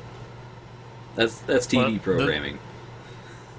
Well, the thing that's nice about this, I think it helps, was that, you know, it was on HBO, so it was, you know, like you could swear and stuff on it, and they didn't have the laughter or whatever all the time on it, you know. Well, I mean, HBO, that sort of and helped, then, I guess. You know, things like HBO, AMC, you know, how they have their programming where they can kind of do what they want. They don't care quite so much about how much, you know, what the average ratings are, so they can develop it a little bit better. Or things like Netflix, where they release an entire season, and it's like, they don't have to worry about influence during the making of that, you know. Like, oh, hey, episode 1 didn't do so well, so we're not going to, you know, air episodes 3 through 5, you know. So, I don't know, man. It's an interesting time, especially since there's stuff to compete with, you know, media outlets like the cable and, you know, television. It's like you can get a web show and it can get something big. So, yeah, I don't know. So did you get a response from Doug here? Or? Nope, haven't heard from him. Texted him and haven't heard back. So, okay. But a topic I wanted to discuss. I mentioned it to you before we started recording, Ian. Now, I don't have, like, bullet points, like, if we see here, this, you know, I don't have that. I just got a discussion with you, because you and I, we both work on computers all day, and we do tech stuff. My brother and I are trying to figure out how to share files between each other, like, have, like, one communal server of stuff. And you think, right, that should be easy, right? Just set up a server and go. Yeah. Apparently it's not. Like we just, I mean, we would just like something that, like, ideally something like Dropbox would be, you know, where you just have a mounted drive on your, you know, and it acts like a folder. Except Dropbox, if you want to drag big files, it's like, well, you've got to pay a big long fee, and it's got to be shared, you know, saved on their thing, and then it goes over. It's like, well, I've already got it saved on my computer. I just need his computer over there to be able to see it, pick it up, and bring it over to its his computer. And I don't know, I've been But you actually, trying to... it'd be good to have something sort of like a torrent type thing, you know? Maybe. Well, the thing is, like, I just want to have something where he can see what, like, my problem was, like, I was thinking, well, maybe the simplest might be an FTP server, so that way he could see what I have and then just grab it. Because, like, yeah, but the thing is, I don't want him just to grab from me. I also want to see what he has so that we can, you know, so it's not just like, okay, well, here's my server. Oh, great. Well, like, do you know what, you know, you have to be able to see what I've got too. And every time I turn around, he's like, well, how about a virtual private network, a VPN? And it's like, every time I've Googled that and looked it up, it keeps looking like a proxy kind of thing. Like, oh, hey, you do this so that people don't know when you're coming to this website from the UK or the US or this or that, or you do this other thing. And, like, every set, I'm like, I want to use it for this particular purpose. Well, we can tell you how to do this or that, and like, no, tell me show me like how to set up something up to do what I want. Like I saw this one service called OwnCloud, where it's a kind of a clone of Dropbox, where you use your computer and set it up as a server, and you install this software, and then you can have it, you know, an iOS app that connects to it, or you can have an Android app, or you can just mount the drive on another computer like a Dropbox drive. But the thing is, in order to do that, you need to set up a server, and OS X server. The dude had like a 14, you know, 14 or I watched a 14 or 15. Well, I started watching a 14 or 15 part video tutorial on how to do it, and the dude spent like four different parts talking about DNS. He's like, you could do this, or you could do it this way, or you could do this other thing, and I'm just like, man, I just want this one thing. Own Man. OwnCloud. That sounds like that's the Oprah Winfrey cloud or something. No, not OCloud. OwnCloud, like OWN cloud. So yeah, I it's know. like That's a OWN is the Oprah Winfrey network. I'm just messing around. Yeah. But, Yeah. So where are we at with this then? Did you want to talk about that then? Like, what is your progress so far? It just seems like everything I find is, oh no, you can do this other thing. Like, apparently, in previous versions of OS X, there was an FTP client built in, and there still is, but you don't have the option in the preferences to take it on. So if you want to configure that, you have to go into the terminal and enter stuff in, and it gets very messy to do stuff. Like, I want something with an interface where I can see the files and just drag and drop them. I don't want to have to go sudo to cd into drive, you know, type this in, oh, I typed the wrong thing, and now I've erased everything. Because, like, I understand the idea of the terminal, but it's still very, very scary. So, Well, I don't know. What have you ever thought about just like general shared folders? Because I know on Windows, you could access remotely from another computer, at least on your network, like a public folder or whatever. See, that's the thing, is I would... remotely. The thing is, like, I every time I look into that, it's like, oh, hey, if you're on a LAN, if you're on a network, it's like, if he and I were on a network, it'd be great. We're not. I live in my house. He lives in his. Yeah. Ergo. Well, that's why I'm saying I don't know if you have to be on the same network, if there's ways of remotely accessing that folder or not. I don't know.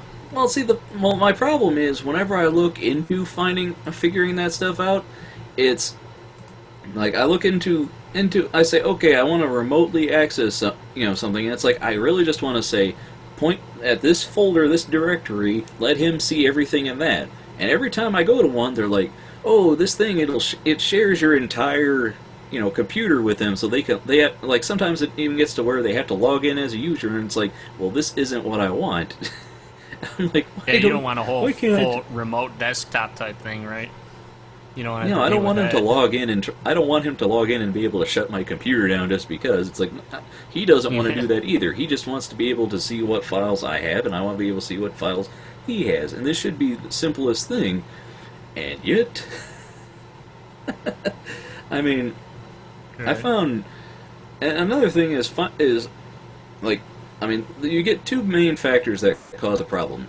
The whole internet thing, because there's all kinds of stuff for sharing, like, there's apps for sharing stuff to your phone from your computer, or everybody on your home network and all that stuff. That stuff's very common. You can see that left and right.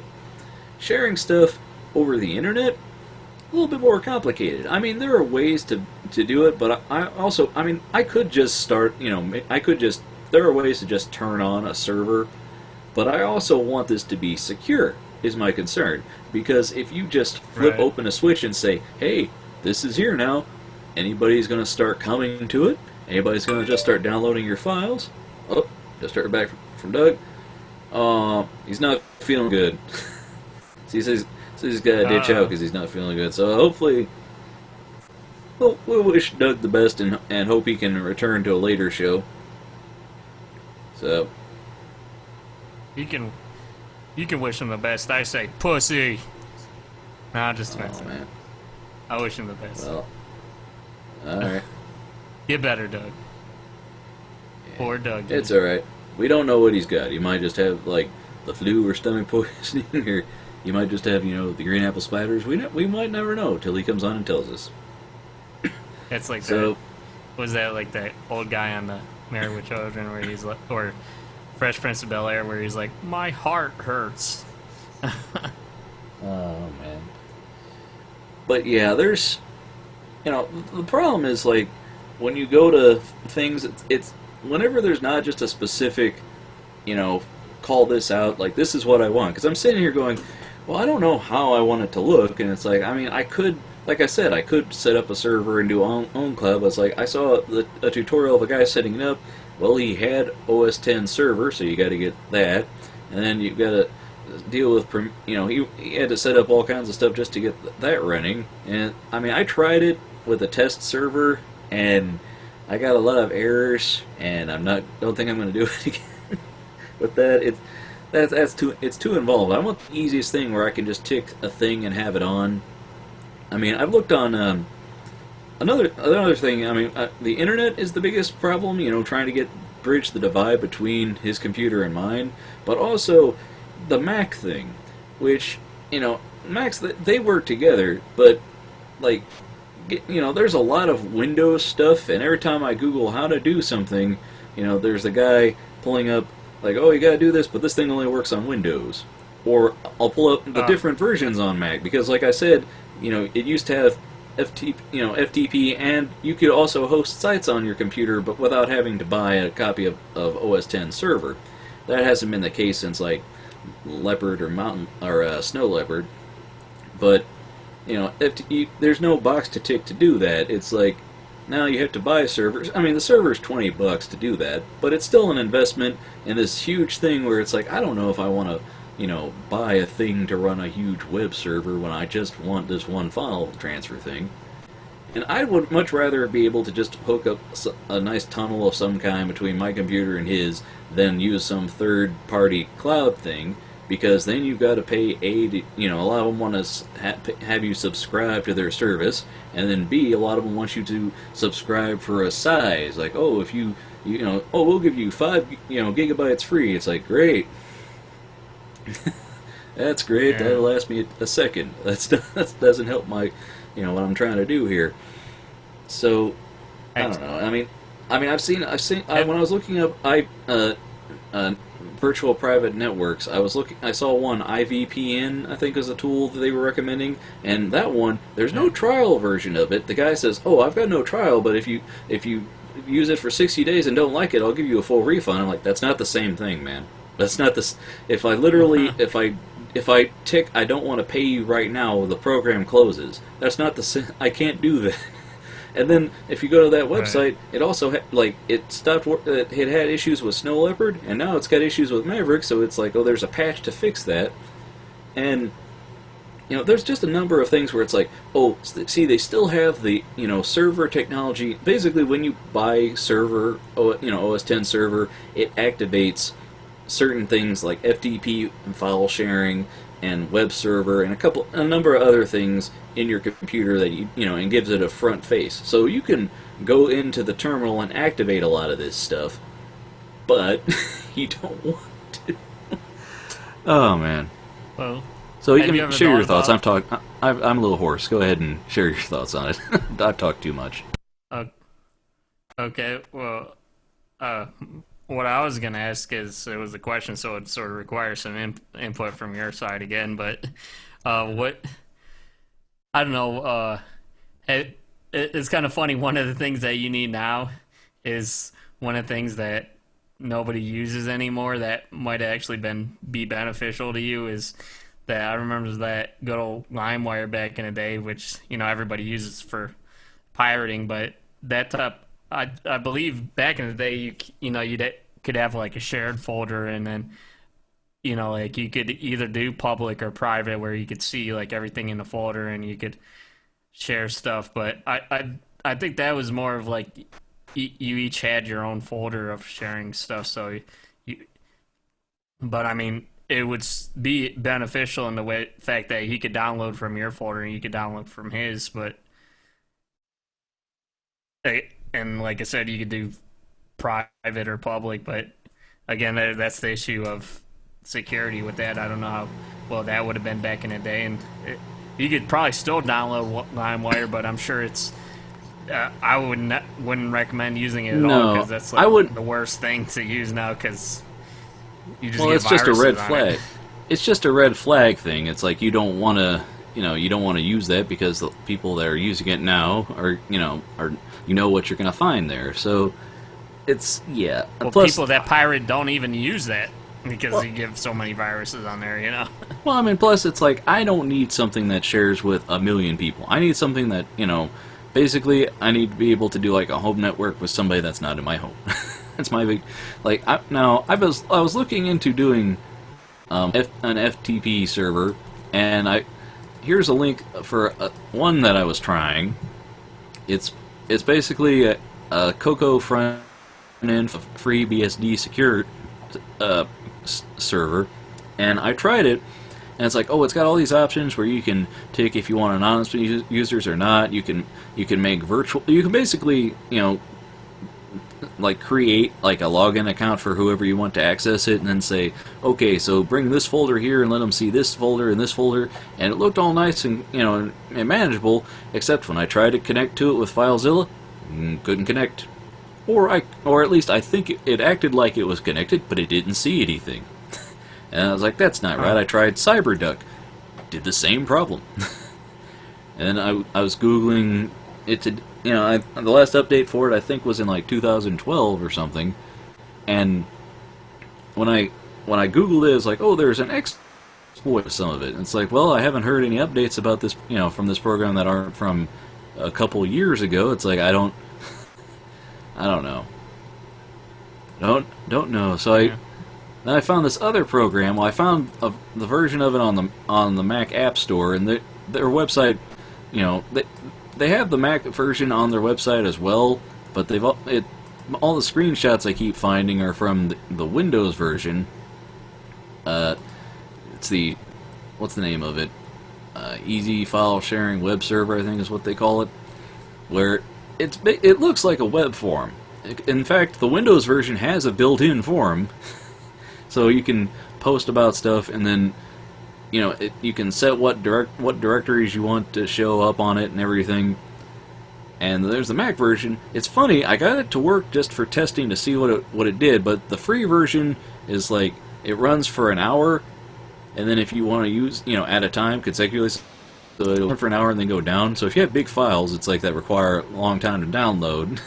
It's not going to be too useful, but then it runs. If you want to, you can buy it. The Windows version is $49.95 apparently, and the version in the Mac App Store is like $25.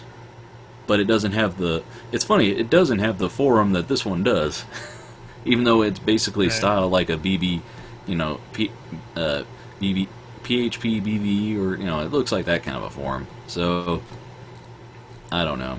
Well, I guess the question is you're trying to look for something basically where you don't want to pay for it at all, right? I mean, you're saying that you're not willing to pay for something.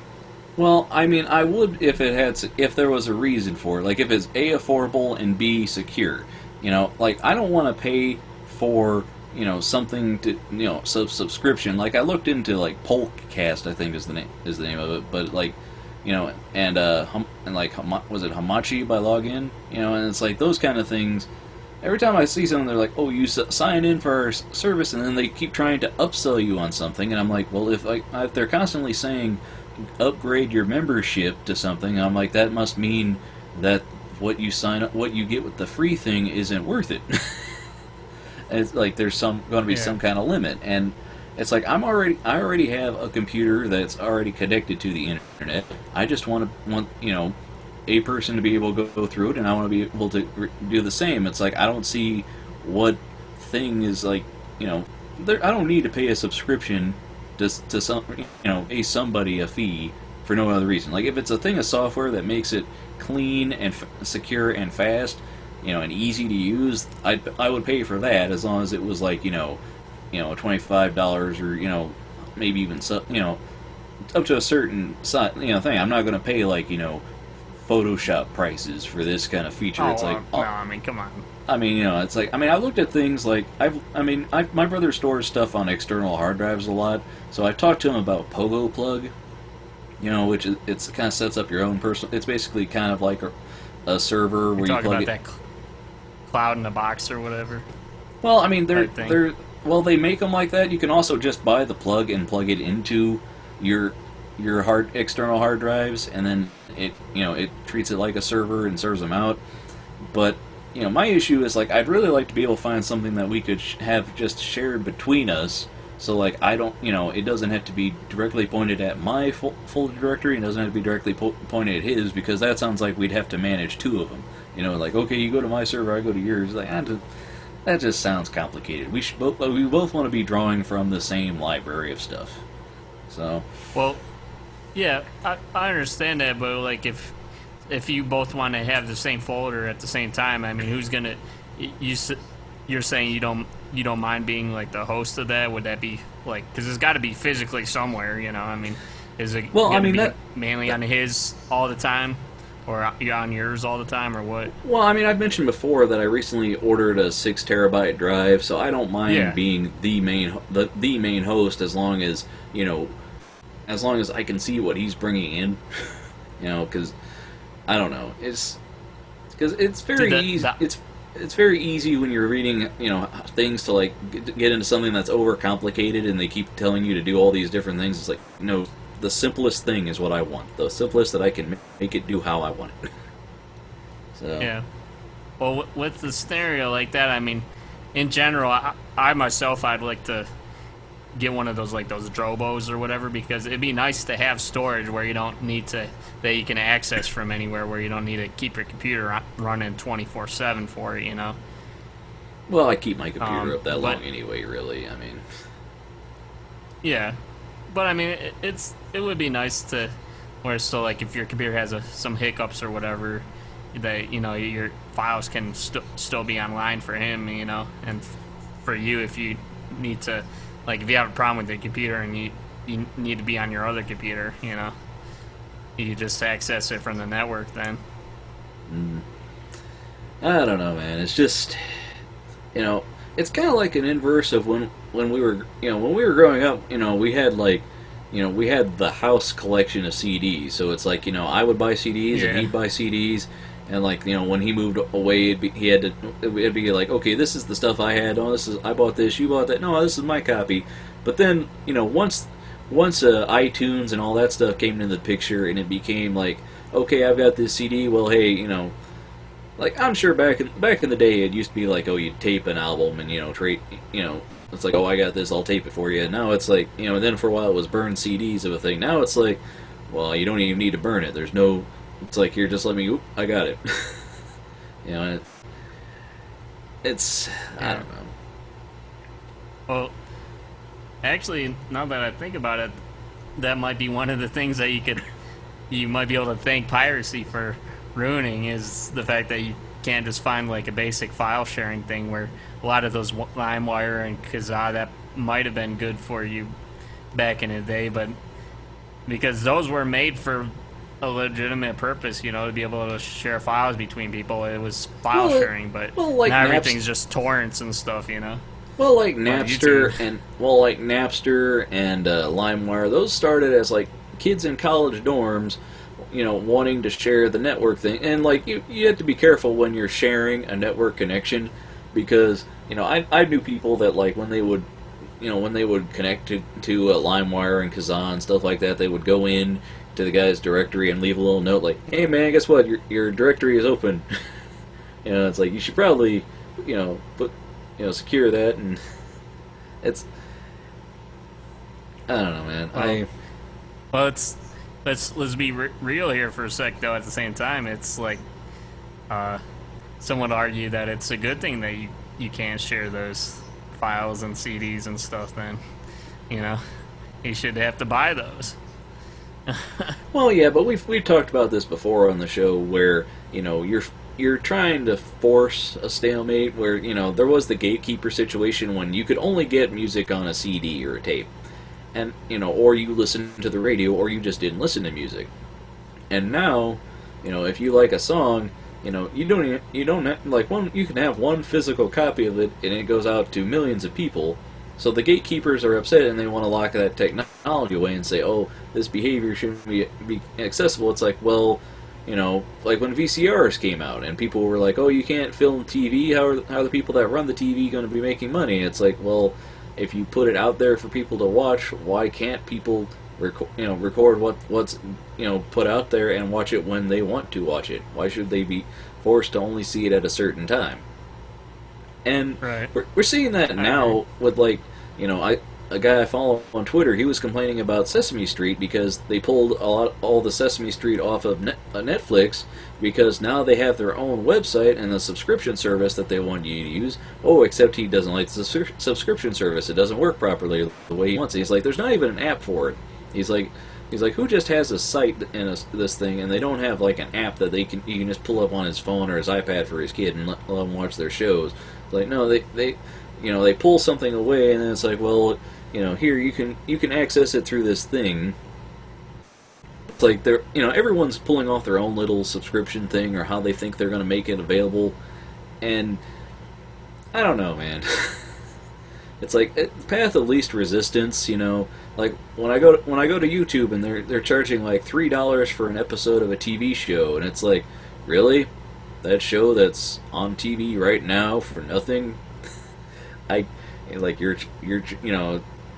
Like the path of least resistance, is it easier just to find this somewhere else from somebody that wants to share it, or is it easier for me to give you, you know, almost like $3+ per episode? That's more than I would pay. I mean, how much is each episode if you buy a DVD of a show? That's a lot. That's a lot. That's. Well, so you're pretty much saying, in a way, you're saying I really don't feel bad. Well, I mean, you know, if you make a good service and you make it so people can get, you know, want to give you money or can afford to give you, I mean, you know, not everybody can afford to buy everything that they're going to watch, you know, and like, you know, with public TV programming and stuff like that, you know, syndication, it's like, that's, you know, you when you paid for TV back in the day, you bought the cable, you know, you bought the TV and you got over-the-air programming, or you paid for, you know, cable if you had it. And every year the price of cable goes up, and the amount of what you're getting for that, you know, uptick in price is less and less. So, well, let's be honest. I mean, if you were like a bajillionaire, I mean, of course you would buy a lot more stuff. You know, you want to be able to give the creators money and stuff. You know. Well, we want to focus on the people that create stuff that we actually want to watch. Like, if I could do an a la carte system, and not even just networks that I want to watch, if I could just watch the shows that I like, you know, and I could just give them money, that would be a much better system. Unfortunately, the cable television system is not built on that system. It's, you know, it's full of, just like, you know, software, it's built full of bloatware. It's like we subsidize all this programming that nobody wants by the handful of shows that people do want to watch. You know, you get your your HBO and your Cinemax and all this stuff, the channels people do want, and then bring out the 500 smaller channels that get, you know, that have programming nobody watches. Yeah. Pricing, crazy. Yeah. Well, so this FTP, what was it called? It was called Pure FTP. That's what you were looking at. Well, Pure FTP Manager. It was a front end for Pure FTPD, a BSD file server. But I literally couldn't connect to it. I mean, the problem is when trying to find tutorials of how to run software. Like, I found one video of a guy installing it in, like, 2010, but it was all in French. And I'm watching it, I'm just like, okay, I don't know what that menu says, and I don't know okay. And I'm like, he's probably on a different version of OS X anyway.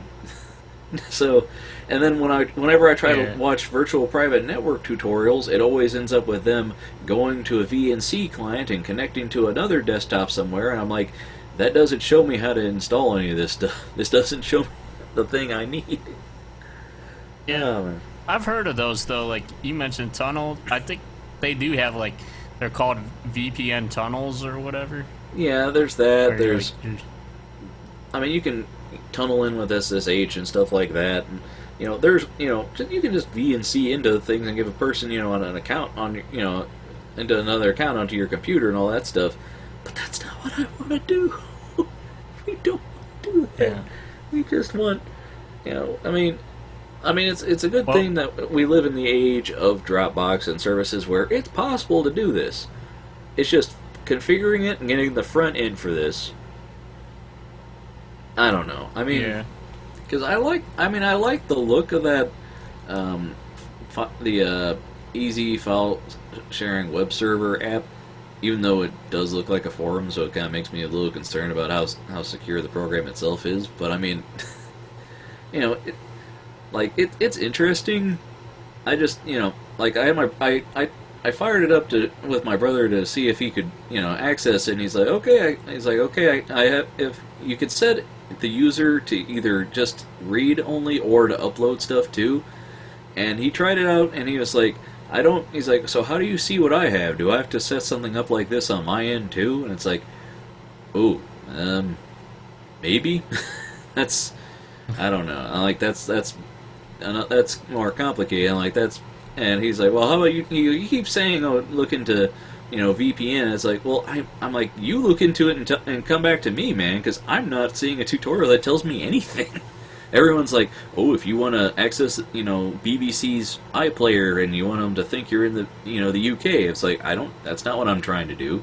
Well, if you don't want, you know, people spying on you when you go to certain websites, it's like, that's not what I'm trying to do. Right. Well, that's what I was going to ask you, though, is I wanted to, like, generally, how is your brother with technology? I mean, you could get a setup working, but, I mean, these more complicated ones that you could get it working on your side, but how is he going to know how to do shit, you know? Well, I mean, that's another point, is that's why I don't want something where you have to go to the terminal and then fuss with some, you know, scripting and all this stuff, and if you do the wrong thing, you accidentally deleted an entire directory, or, you know, you did this, you know, you copied it 6 times and now it's eating up all your hard drive space. You know, it's like, you know, he's close to where I am. The thing is, like, you know, we're both the kind of people that we find out about something and we're like, oh, this is, you know, like when I introduced Pseudo TV on the show, he's the one that, you know, showed me that. You know, he's like, you know, you have all your stuff on your computer, and then it just pulls from that. You know, you know, and it's like, you know, he's the one that, you know, I got a Ouya because he, you know, partly because I was interested in Pseudo TV, but also because he got one, so we can, you know, trade notes back and forth. So it's like, you know, we're both capable. It's just both of us know that there's going to be a lot of headache involved in setting things up. Like, I've got my, you know, I mean, I've got a library of DVDs here that I physically need to rip. And, you know, we've only so recently gotten into things that'll rip it down to a decent quality, like, you know, storage wise, because, you know, back when I first started, you know, I first got iTunes and it's like, I'm going to store all my music here. Okay, you can do that. Now, what do I do with all these DVDs? I want to put them into the movie section too, and one DVD is like a gig, or I don't know about this, you know, and now that that new hard drive coming in is bigger than all the hard drives I've got now combined, they could all fit in a partition of it. You know, it's like I want to. Yeah. You know, now that you can encode a DVD to be a small size, and it's not going to matter that much. It's like I need to put stuff down in it. I don't know, man. Well, another question is it's like, say if you have it hosted 24/7 on your computer, the main shared folder, are you gonna try to, like, if he puts DVDs or whatever in a folder and CDs in a folder, are you gonna try to keep that, like, somewhat organized between both of you? So, like, you know, obviously you could have like a master CD or DVD folder, you know. Well, I mean, he and I are going to have to start, reaching agreements on how, like, what formatting structure you use for stuff. Because, that stuff's interesting. I mean, even if you're just interesting to try to do. Even if you're just by yourself, like I put a bunch of videos that I want to add to iTunes, and I put it all in this folder, and then I can't have iTunes manage its own libraries. I just can't, because there have been times it'll just wipe an entire whatever. Yeah. I've told you before, it wiped my podcast. So there's beep, beep, beep. I managed to find most of them. I found most of them except for one show that isn't online anymore. And hey, I don't know what happened to the files. I believe they're gone forever. So I unticked managed the thing. iTunes has its own weird system. I literally went to iTunes and I realized, hey, it hasn't updated my podcasts. And it said, oh, hey, you haven't listened to any episodes of these shows in a while, so we haven't downloaded any new ones. And I'm like, that's not your call to make, iTunes. What? I haven't been listening to them because I've been listening on Stitcher on my phone, but I still want to download them for the event of where I'm in my studio for 4 hours and want to listen to something. I want the latest episode. Right. You do what I tell you. You don't make calls for me like that. Bop. I'm like, what's next? Oh, hey, you ordered a pizza, but I canceled it and scheduled you for the gym because you're looking fat. I mean, seriously. Exactly. It's like, I want to be able to control that kind of thing.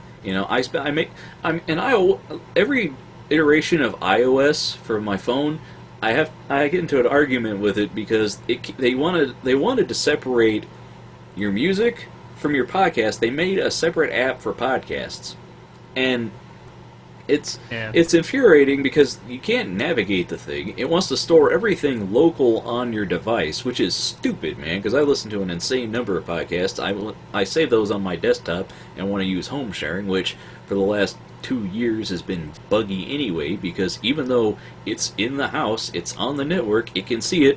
Oh, wait, it's too many files. I don't know if I can load this. I'm just going to time out, or I'm just going to do this. Every other update it would stop working. So but the podcast app for a while I was like, this is a horrible thing to navigate, and it expects every episode to be saved on the device. I'm like, I looked into how to get rid of it. Oh, you just delete the app, and then the iTunes, the music player acts like it used to. And I don't know how long until they just get rid of that functionality, because that's kind of what Apple does. When they don't want you to do something, they just stop making it up front. You have to go do backwards things to get it back. But it's like I have smart playlists on my computer set up in iTunes for every new episode of every new podcast that gets downloaded. Put those in there. That way I don't have to go to each individual feed and see what's the latest episode. It's just there. Oh, but the new podcast the podcast app for your phone doesn't have that functionality. There weren't playlists. They want you to go to every episode. They want you to go to. It's. So yeah. Well, I mean, you're right though. You guys have to come to agreements on the formatting and stuff. But I think for CDs, it's just pretty basic. Just to have the top folder be artists, and then you have their albums underneath the artists, and then you have the tracks in there with each track has its own title. I mean, it's well, I don't know. I haven't gotten much new music because I listen to mostly on Spotify anymore, because it's just playlists and you can find discographies of stuff. So, that's not too much of an issue. The more of an issue is managing. You got to figure out okay, you got shows, and then say you got cartoon shows, and then it's okay, but what about just random cartoons? Well, are they part of a series? And then since we're using Xbox Media Center, XBMC. I mean, it's not Xbox Media Center anymore, but it's just XBMC, whatever you want to call it. Yeah, are you gonna? That's a whole other thing. Are you gonna have that piped in there so you both could watch from that one folder? No, probably that's involving. That's too many pipes involved. But the concern is Well, I mean, I told you how I had to set up a certain thing just to get it to recognize my my computer, because. You can plug a USB thing and drive into it, but it's I don't want to have a whole bunch of externals when I'm going to have another 6 terabyte drive in here. So it's I don't know, man.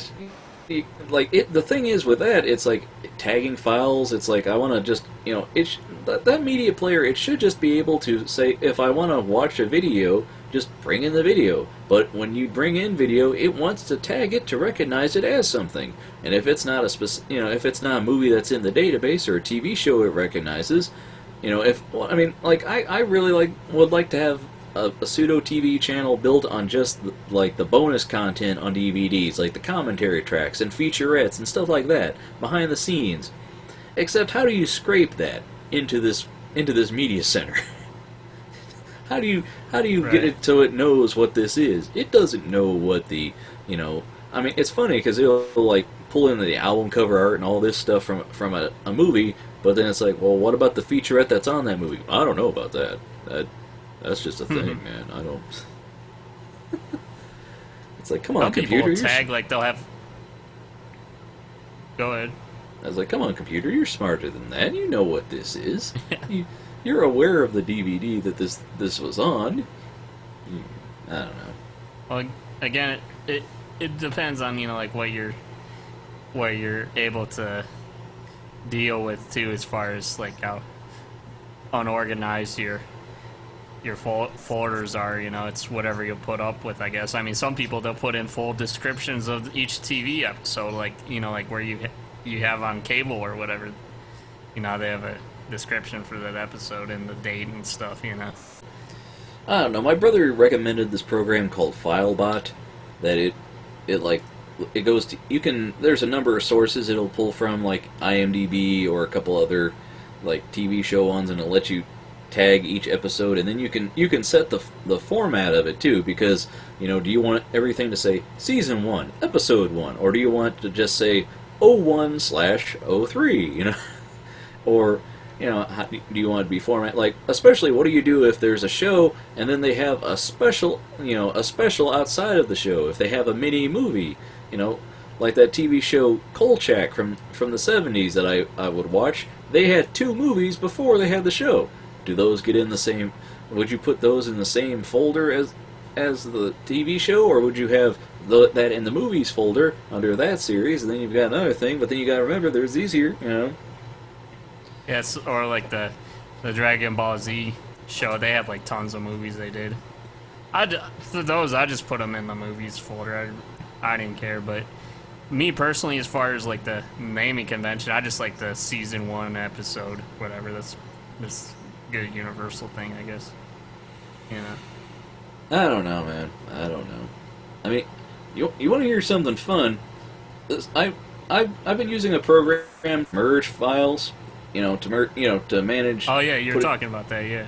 And I was like, I need to look, because I've got a number of different conversion programs, because like I'd buy a bundle and it would have like 5-10 programs in it.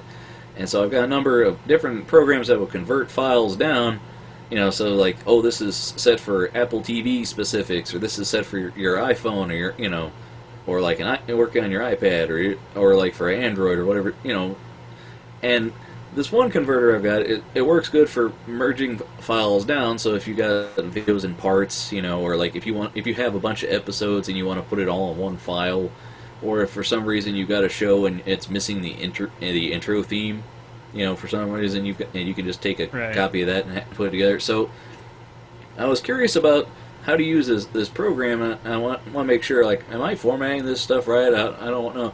I went and checked out one of their tutorials, the official tutorial for the program, mind you. And the guy in the video, there was no voiceover, so it was all in text, in weird font that was kind of hard to read.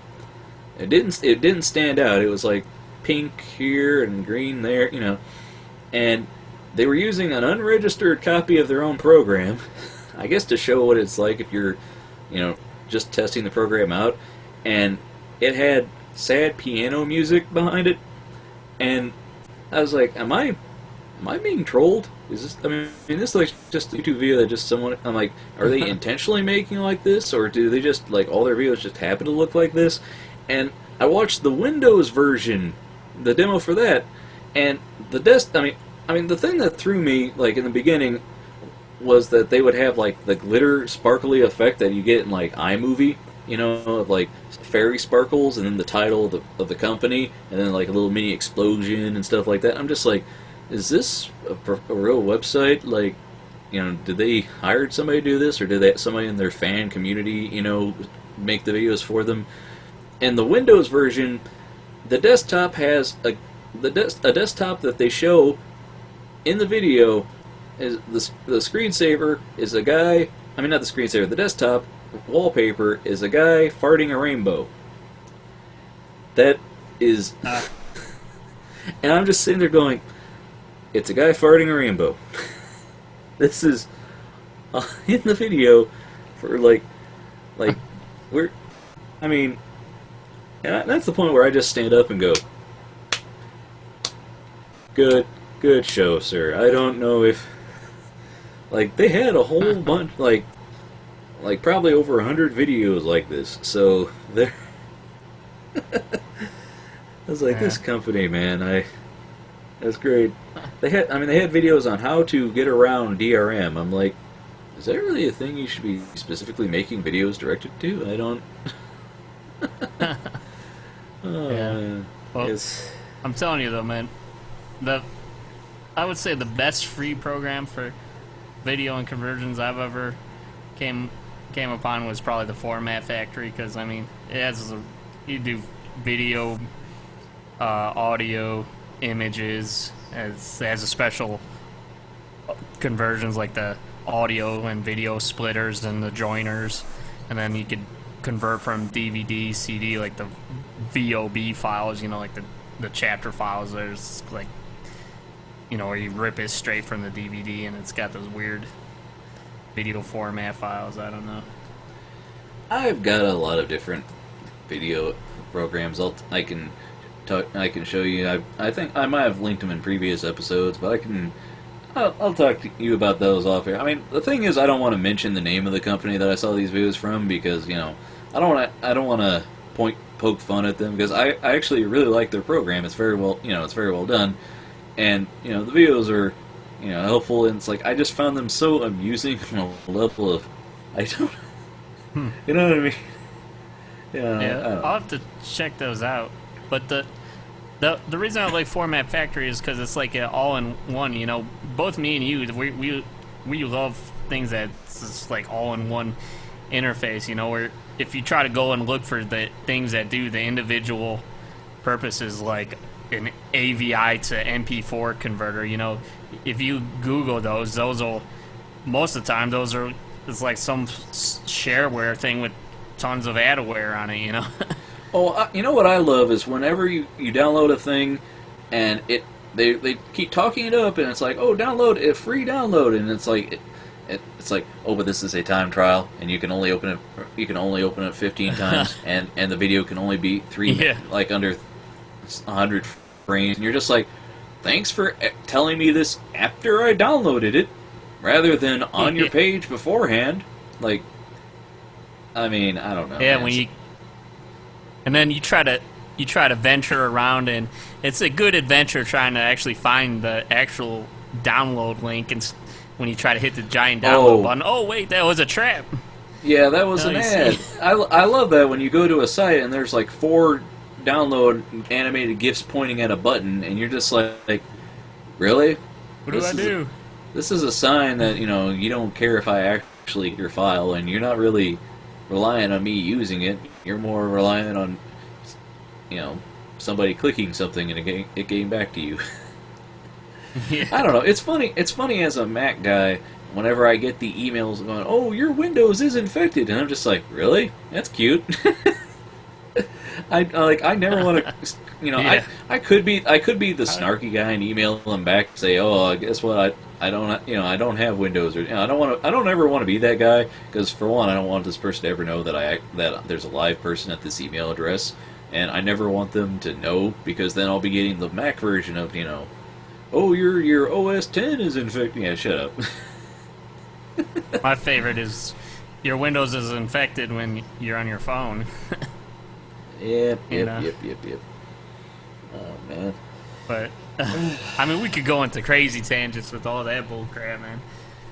But Well, I mean, that's the thing about spam. It's like, we've reached a point where, spam filters, like, a lot of them, they'll scrape sites that actually have content. So, like, you'll see a post and it looks like, oh, somebody blogged something, like, wait a minute, they mentioned something that's not on my page. Oh, this is just, scraped from something. But, I mean, there's levels of spam where, like, they'll post a comment and it's not sentences, it's just a thing of words. And people are like, why can't they make good, spam or something that I would actually read or think was a human being? And I'm like, because that's not how spam works. Spam only needs that one guy. The one guy to accidentally click something and get a virus or whatever. That's how they get their money. They just, it's literally no investment for them, so why should they bother making time? They're out there, these people are probably being paid from some form, some computer lab somewhere that just all they do is send out spammy emails to thousands of people. They're not going to sit and try and make it good. Yeah. I love watching those videos where it was like, what was it? It was like those, they're like those fake telemarketer people or whatever from like different countries and stuff that try to. Hello, my name Peggy. Scheme you. You're talking about the Fishers one where they would like. Yeah. They would have them, the Nigerian guy who wants your money, and they're like, well, I'll send you money if you take photos of yourself with a baloney on your head and stuff like that. I don't know. I mean, I understand the idea of why they do that is to try and keep those people busy with a fake lead for long enough to get away from real people, but I don't know. Or like those, what was it, like their fake telemarketer, tech support, that's what it was. Those are funny. Oh, yeah. But I don't know, Ian. So, wrapping things up, I guess, my brother and I, we're going to have to talk about this and how we want to figure this out, because, the two of us, we have so many common files between the two of us, and it's like, it's a better use of our time to have a joint place where we go and like, oh, you got that? Okay, I don't have to, bother putting this together. So, we'll figure something out. So you guys need to, your files need to get married and find a place to live. No, it's just, it's just our, they need to find a decent apartment to be neighbors. It's like I keep telling my mom, like, you should be proud of us. Your two sons are actually getting together and saying, hey, look, man, like, I know we might bicker here or there, but it's like, this is easier for just the two of us if, like, you do your thing, I do my thing, but then we can meet together and say, hey, look, you and I are both doing similar things here, let's just make this easy on us. Getting along, Well, does he have a Mac too, did you say? Oh, yeah, yeah. Or is he would... He's got... Okay, so that should be pretty easy then. Yeah, he got into having Macs after I got into mine. Like, I told him I got this tower in like 2008, and he's got an iMac, and I think he's got a couple, like an old iBook and one or two other things. Like, I don't know. Now, going off topic for just a second here, would you say having like the Mac Pros, are they like, is it a huge different than like a pimped out iMac or whatever? Well, the main reason to have a Mac Pro tower as opposed to an iMac is that you want to use it for a little bit longer. Because an iMac, you get it, you can expand the RAM, and you can maybe get a bigger hard drive. That's it.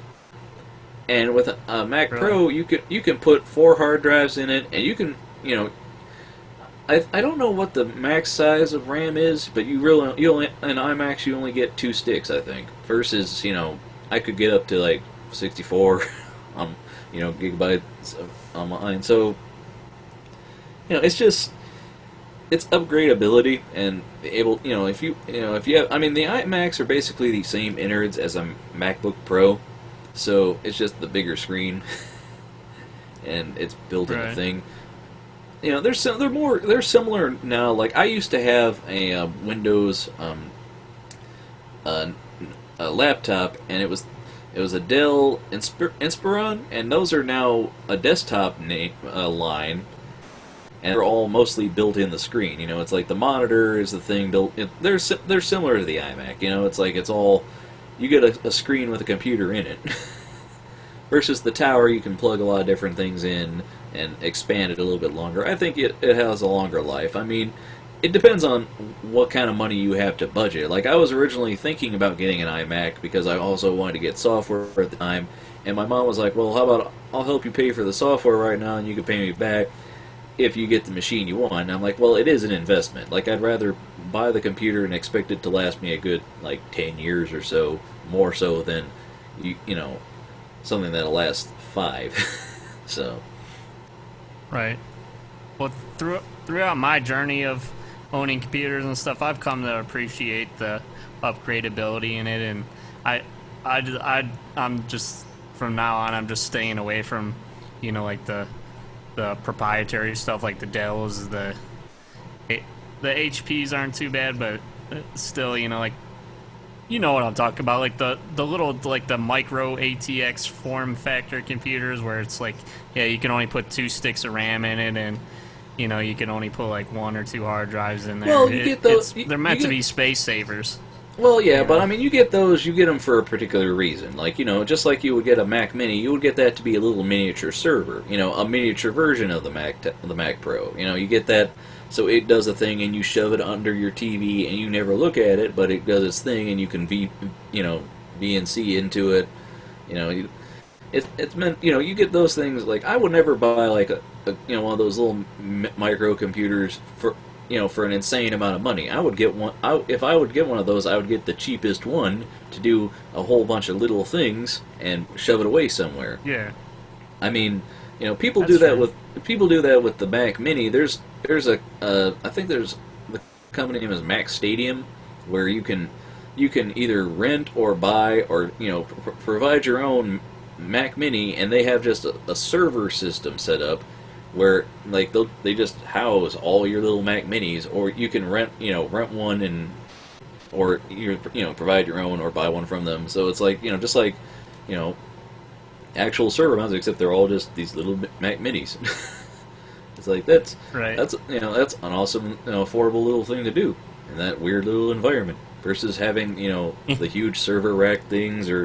But then again, when you think about it, it's like what are they meant to do versus like you can run them headless because you can just VNC into them and everything and set up, or SSH into them if you want, or do this or that, do a bunch of things into them. But like at the end of the day, that versus like something like a specific distro of Linux that is only meant to ever run on a headless machine that connects to your I don't know. Like, does it need the glossy OS X interface? I don't know. Right. Yeah, no, your point, though, that's correct, though, that you do, at the end of the day, the machines that you're using it for, you have to decide what you're using it for. You can't, you have to do some kind of thinking with that. Yeah, I mean, I could, when I bought this computer, I saved up 2 years to get it, and it was intentional. When I left college, I was thinking, well, I'm not going to be moving around as much as I did when I was in college. I had to carry a laptop in my backpack because I was walking all the time, going to classes, going places I needed to have a machine with me. And I know that most people, they're like, oh man, laptops are great. You can just carry them, whatever. I'm like, for the last year of college, I really pretty much kept my laptop on my desk, except when I had to haul it somewhere for a thing. And when I graduated, it's like, well, I don't plan on hauling anything anywhere. And nowadays we have iPads. If you really want a portable device like your iPhone or your iPad, as opposed to carrying a whole computer with you, so it's like, why not have a desktop? So I made the decision that I wanted to go back to having a tower. And that was a smart decision because it just has huge storage, and I could just dump whatever on it. Right. So. But with the main workstation though, that's why I decided to do like a custom build type thing. I mean, I even was like, when I was looking at the cases, I was even looking at like, well, how much stuff can I put in this case, and what can I upgrade in it, before even looking at the components. Yeah. I mean, so like, it's good to be able to have 4 or 5 hard drives in there, and I mean, I really don't care about the CD-ROMs because it's like, even if you have CD like and DVD 3 ROMs, Blu-rays like, in there. yeah, it seems like every time I get a software thing that comes with a disc, or or I try to watch a movie, and I'm sitting there thinking, when was the last time I literally opened up the DVD drive? I mean, I've got one drive in here, and it's got a bay for another one, and I keep thinking, well, I've got 2 Blu-ray software players. Like if I ever buy if I ever buy a Blu-ray off iTunes, I guess, do they sell those there, or Amazon might be? I don't know. If I ever have a digital file, I've got 2 different players that'll play that, but I don't have the physical driver. I mean, the physical disc player, and I'm thinking I could, but I don't know if I don't know how often I would actually use that, because like I buy Blu-rays, because I've got that nice plasma, but like I don't actually, watch Blu-ray specifically. I watch a lot more online content. So, yeah. Oh, my computer wants to do a cleanup. It said, "Do you want to launch? Do you want to launch this cleaner?" Not right now. Not in the middle of this show. Well, but yeah, I mean, I've seen cases where a lot of cases are going this way where they only have like the 5 1/4 or what is it, like 5 inches or CD-ROMs? I don't know, man. I don't know. Because I think it's 5 1/4. Well, I mean, what was it, with the iMac? The first like, what was it, the G3, when they got rid of the floppy drive, and now, do you need a CD drive anymore? I don't really know. I mean, I'm sure there's a few things that come out on CD, but I really don't like physically put anything into my computer like that. Everything just comes over that magical modem now. Yeah. Well, the only thing I would worry about is if you need to reinstall your computer, 'Cause I do still have my original Windows Professional CD, Well, I keep my, like, systems CDs and stuff like that. But the thing is, like, OS 10, they've been phasing out the, actually, like, you can burn an install disk if you need to, like, but, I don't know. That reminds me of when my old laptop in college, when I was having trouble with it, and the hard drive failed, and I need to reinstall it, and I was using a computer from the student lounge or whatever, and I was emailing the company. I was like, yeah, I need to install software, and I don't have the drivers that you guys need me to install. They're like, oh, just burn it from another computer. I'm like, guys, I'm on a student computer that they that I rent for for like an hour or whatever the time I'm in the student center. It's like,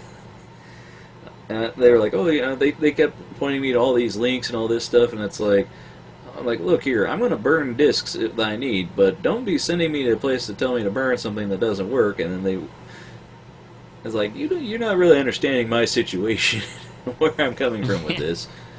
And it's yeah. But, yeah, I mean, I would rather be able to put in like 10 hard drives in there, and do away with all the CD-ROMs, Then I've seen cases that do that. You just have a giant array, like stacking of hard drives in there. Well, I mean, my goal. I've always felt that at some point after I fill the main the main case up, that I would really like to, at some point down the road, build a server cabinet. Like something I could put in a closet that'll just be like a whole bunch of drives. Like, or I mean, I would buy a Drobo, but let's be honest, that's just, the case itself is expensive, much less buying the hard drives. Like, I mean, I can understand if you're like, a guy that works in an IT of like a school or a company that has the money for that kind of thing, that makes total sense. But when you're just a dude, and every new hard drive you buy, that's a part of your money that could be going to a project. It's like, it needs to sustain itself. Yeah. Well, I think the reason that some of those cost a lot of money is because I'm pretty sure all of them, pretty much, like, if it's running by itself, I think it obviously has to have its own OS, so it's got like a mini computer inside of them to begin with. This has like one of those Intel Atom processors or whatever that's like really tiny, and it just runs off of that. You have the Linux on there and stuff. Well, I mean, you can. I mean, it depends on what your needs are. I mean, you can run an open NAS, a free Linux distro that'll function as like local network connected storage, and I don't know. It all depends on what your needs are. I just always felt that like someday I would like to have a system that has like a server cabinet somewhere, and I can just buy a hard drive. I mean, what I've done so far is every time I buy a hard drive, like I wait a few years till I start running out of space, and then it's like, oh hey, the new hard drives are out, and the old one could fit inside of this one. And eventually, I'm going to go back and replace the smallest drive until they're all. I don't know. It was weird when I ordered the hard drive for this one.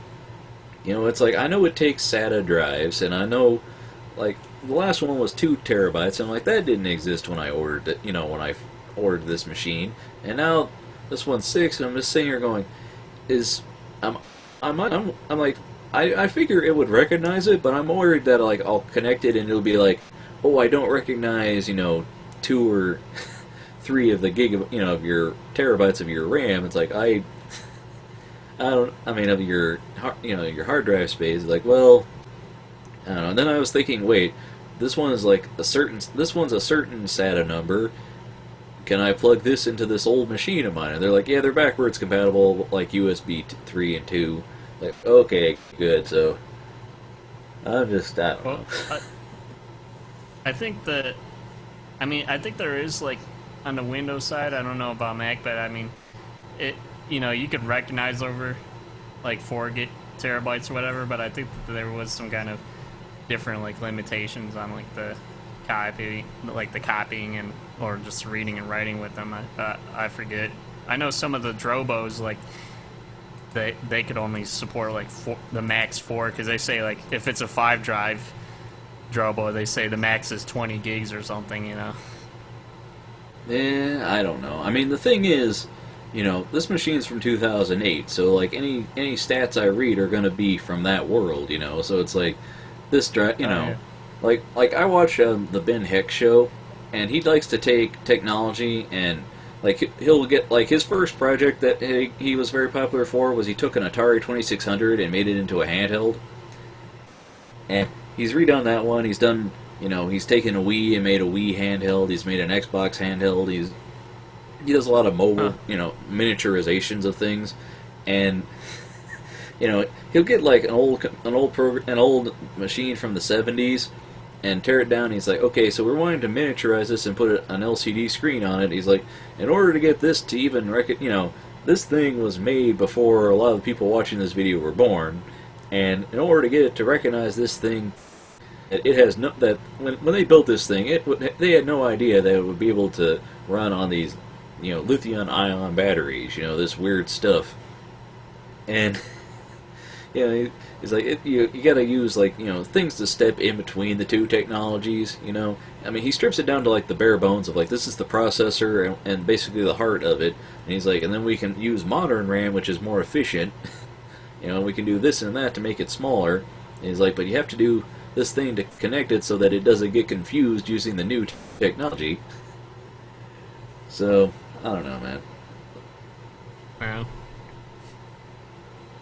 weird. But, well, I mean, we went into tangents with this, but I mean, the main tangent I was trying to go towards is just saying that it's good to be able to expand and upgrade, like, so that's a good thing then if that's what they were going for with the Mac Pro, that you could add on a lot more to it, And at least the tower that I've got, the new ones, they're not built to hold regular hard drives. They're flash all the way or nothing.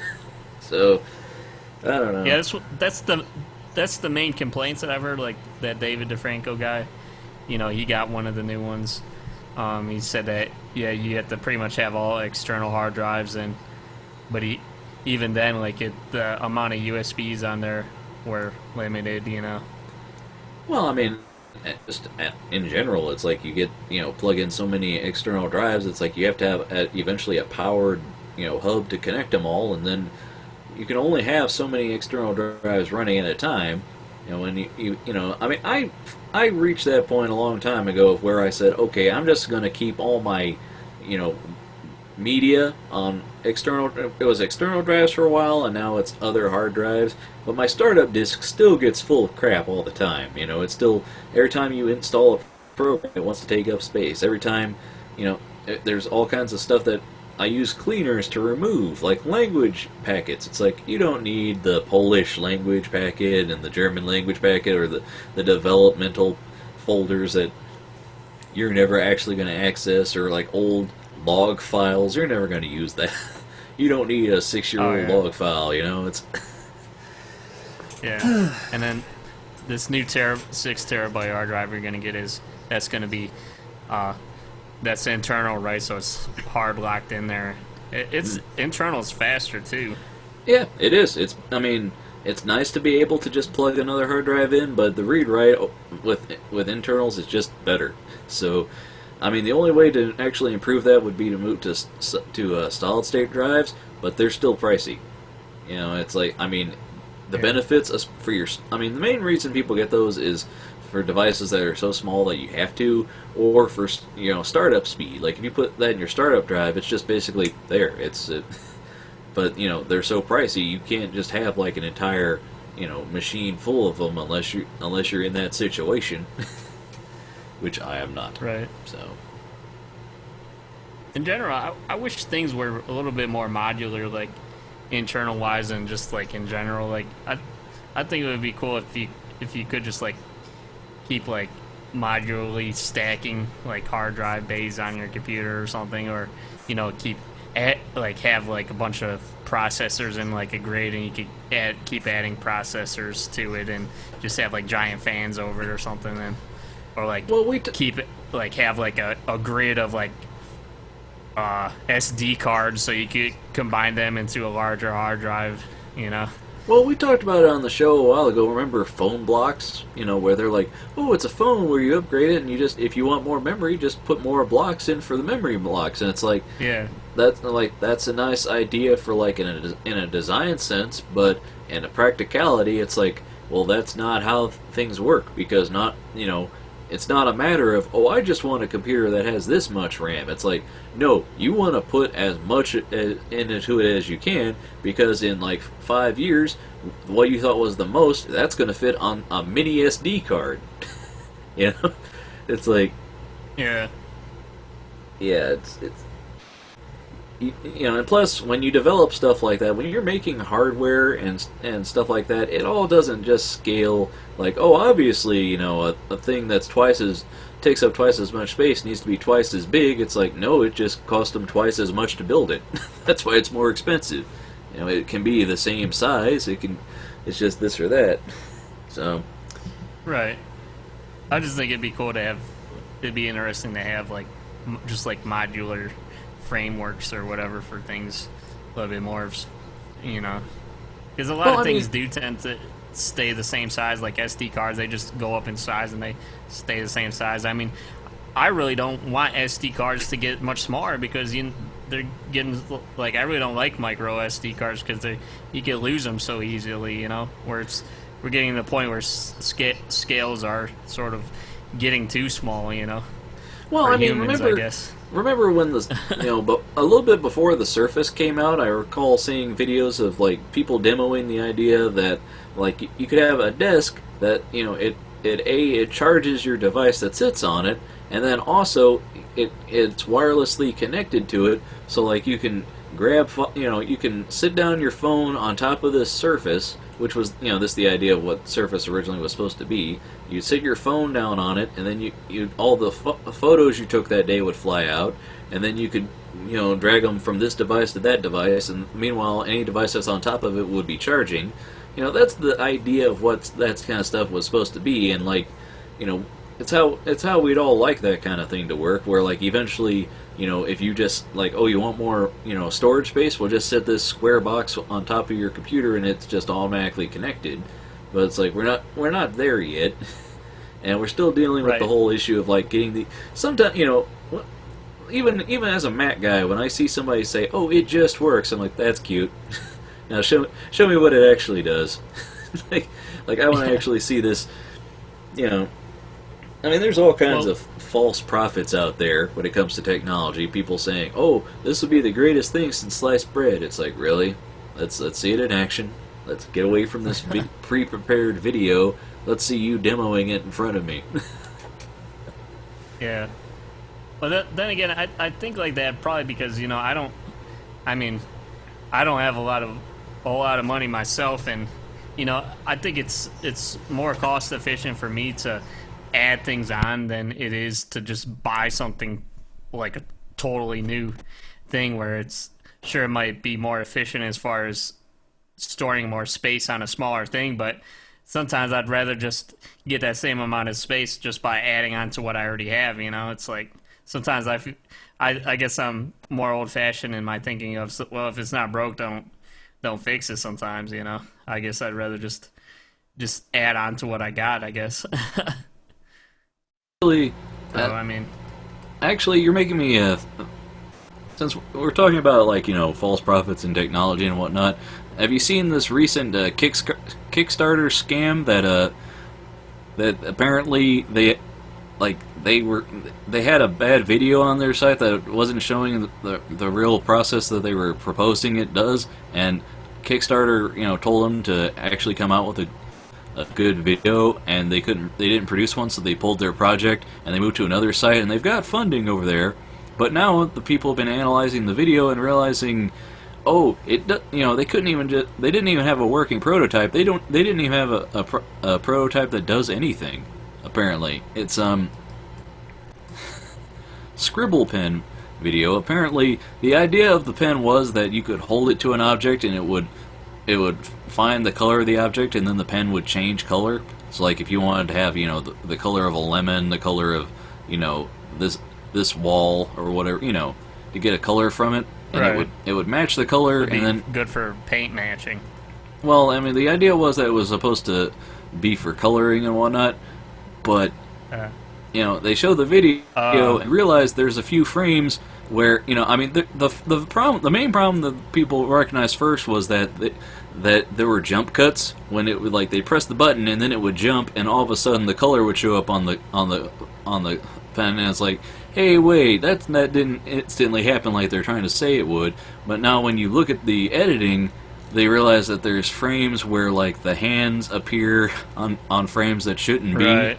And they're like, oh, this thing they weren't actually drawing this. This was all a creation. Well, so wait a minute, back up for a sec. So you're saying that they were claiming that the pen, like, the outside of the pen, like, changed color, or you're saying that the pen was the color. Mix the colors, and it could be like a printer and mix the CMYK to make a color or something. Yeah, it would draw with that. It was both. They were saying that it would match a color that you would touch it to, and then it would change the color that you would draw with to be that color.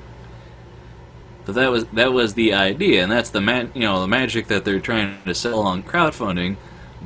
But the problem is, it was very obvious they didn't have a working prototype, and now it's very obvious that the thing that they were drawing with doesn't actually color, because there's very obvious editing frames of, hey, they put down a line. Oh, wait, no, they didn't, for a frame.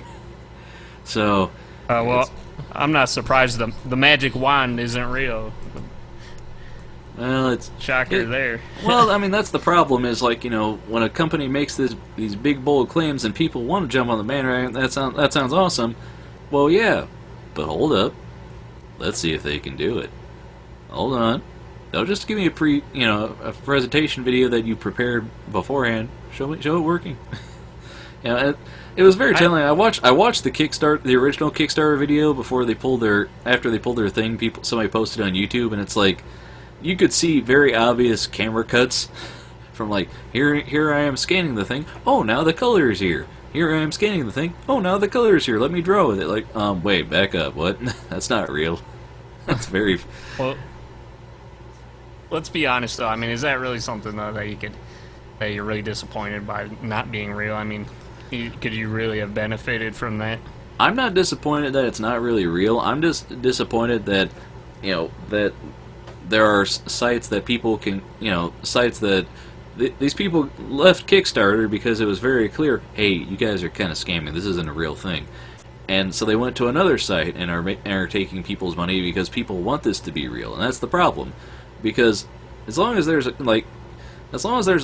money being thrown around, as good as the cause might be, and as kind-hearted as the people might be in it, just like with the whole ice bucket challenge or whatever, it's like yeah, it's a good cause and everything that you're trying to raise awareness. But then there's plenty of sites that are like, oh, hey, donate to the cause through us. Yeah. Because right. we're, it's like, you have to be careful with where you put your money. So, I don't know. I like that South Park imagination lane. If you believe it, it is real. Oh, boy. So all we have to do is stop believing. I don't know, man.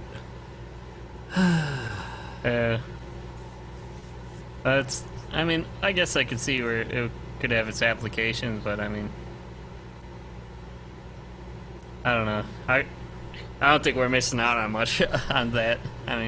Well, I'm not surprised that it doesn't exist. I'm just saying that it's it's very easy to fake something in a video editor and then sell things to people. Sell them on the idea of things. Because, think about it. Like, when the Blair Witch Project came out, that was at a time when people a lot of people were like, oh man, I heard that really happened, or things like Bang Bus. There are people like, oh man, that really happened. It's like, no, it didn't. Now, we look back on it and think, oh man, that of course that isn't real and doesn't happen. But, or like, of course this is all, catfish? It's all a situation like that. But there was a time when you didn't know. The only reason it's so, a thing now is because it happened. So many other people are trying to go, oh, hey, these people made, $50 million with this, found footage movie, so I'm going to try and copy it, and it'll make some money. So many copycats. Well, unfortunately, too, that's just like the times we live in. It's like you were mentioning the Blair Witch Project before. I was thinking to myself the other day, it's like, these people that, I'm not dissing ghost hunters or people that like to go and try to collect evidence and stuff. That stuff might be real, it might not be, but it's like, with art, when you try to present evidence in like video or audio or, like some data or stuff, like where you measure this magnetic field at this time, it's like, at the end of the day, unfortunately, the evidence isn't going to be evidence, because at the end of the day, a lot of this information is just presented in zeros and ones at the end of the day, which can be manipulated. So it's usually, if you want it to be proven, like a proven science, that takes usually collaboration, and people have to see it for themselves and stuff. And it's just like somebody that goes out with their like a small ghost hunting team, or just somebody by themselves, so they go out to a cemetery. It doesn't matter if it was totally real and how crazy of footage you got. It's at the end of the day, that's not going to be really scientific evidence or material, Well, unfortunately, Penn and Teller did an episode about the crazy ghost hunter people, and I'm just saying that. If you like haunted houses and ghost hunters, and that you enjoy that, and you know what it is, that's fine. I'm not knocking you for that. Everyone loves their different thing. You can love horror movies, you can love goofy comedies, romantic comedies, whatever. Whatever you're into, man, that's cool. I'm not talking down at you. I'm just saying, like Penn and Teller's episode, they were like, they follow these people around, and they're like, we're doing some hard sciencing and finding out, and then like they go into a room and have the the microphone on sensitive, and they'd have the night vision camera, and they'd be like, oh, we might have seen something, and it's like, you're really trying to fabricate from a lot of noise, and it's like science, if you had like peer-reviewed science magazine, like, this week in ghost capturing monthly, and it was actually like in the Ghostbusters, you had like, the way that they're presented, they were they were originally written as like the custodians of the afterlife and the supernatural and paranormal. They're actually doing scientific stuff. They're like, sure they're doing ESP and ghosts and stuff like that, but it's like they're still sitting there looking at numbers and crunching them and actually comparing things and going, this happened this way, so we're testing it. So like they are kind of scientists. It's just, that's why those the movies and the show was so weird on some level, because it's like it's very clear that these guys have proof that they've done stuff, but people just don't believe in ghosts. When you slime New York, I think we should just agree that ghosts exist. Right now there's no proof that they do. So yeah. Well, I was thinking too is I think we need to sort of get away from like how crazy the evidence that you present is. I think we don't focus so much on the evidence as much as the purity of the evidence. I guess if you can absolutely prove that it wasn't tampered with and it was in this pure state or whatever, you know what I mean? Well, I mean, scientifically, peer reviewing research and everything, it's a matter of if you can reproduce things, because, like, there's been plenty of cases of somebody reporting that they discovered something, and then they take that research and try to replicate it in a lab, and they can't, and then it becomes very clear that, no, they falsified this, and that's what happens in the scientific community. When people, sit and go, science isn't right because it's all theories because they just change it if this happens, and it's like, well, no, that's the point. It's all learning and evolving. It's like, very few things are set in stone. And it's like scientists, if they're presented with stuff that debunks their claims, then they go and reanalyze their hypothesis. But if you're a crazy person that believes something else other than science, so well. Anyway, even like simple basic math equations. I mean, that's math itself is still a man-made invention, So I mean, it's not perfect. Well, it's man-made to like, the way I look at science. A lot of people are like, oh, you can't be a religious person and scientific. It's like, well, why not? If a God did make the world, then He made it as it exists. He didn't make it as it exists in like poetry and in your imaginary world. It's like I live in the world that exists for. Therefore it can coincide, like, whatever. It's like, it's okay, it's cool, because that's how the world that's how the world works, and math is a thing that exists, it's like you have two of something, it's still two, I mean, you can do all kinds of, mathematical trickery and deduce it down and say, oh, half of that is one, it's like, well, yeah, but that's still two. It's like, it's just a matter of getting, that's the thing about like science and math and all that is like a lot of it's getting down to moving stuff around, and I don't know. It's kind of factual. I mean, that's a nice thing about like writing code we've mentioned before is like when you work in code, either it does the thing or it doesn't, and you can be artists will sit and critique and go, I don't know about the theme of this or the color of that, but at the end of the day, well, it moved from left to right, so it worked. That's the fun thing about coding. Yeah. Well, didn't Einstein say like something like he believed in God pretty much, and he said like math is the language of God or something like that? Well, he's one of those guys that like he thought of it as a way of seeing, understanding the universe and thereby being one with it, because the more mankind can understand it, the more we can, understand our surroundings and actually understand why things do things.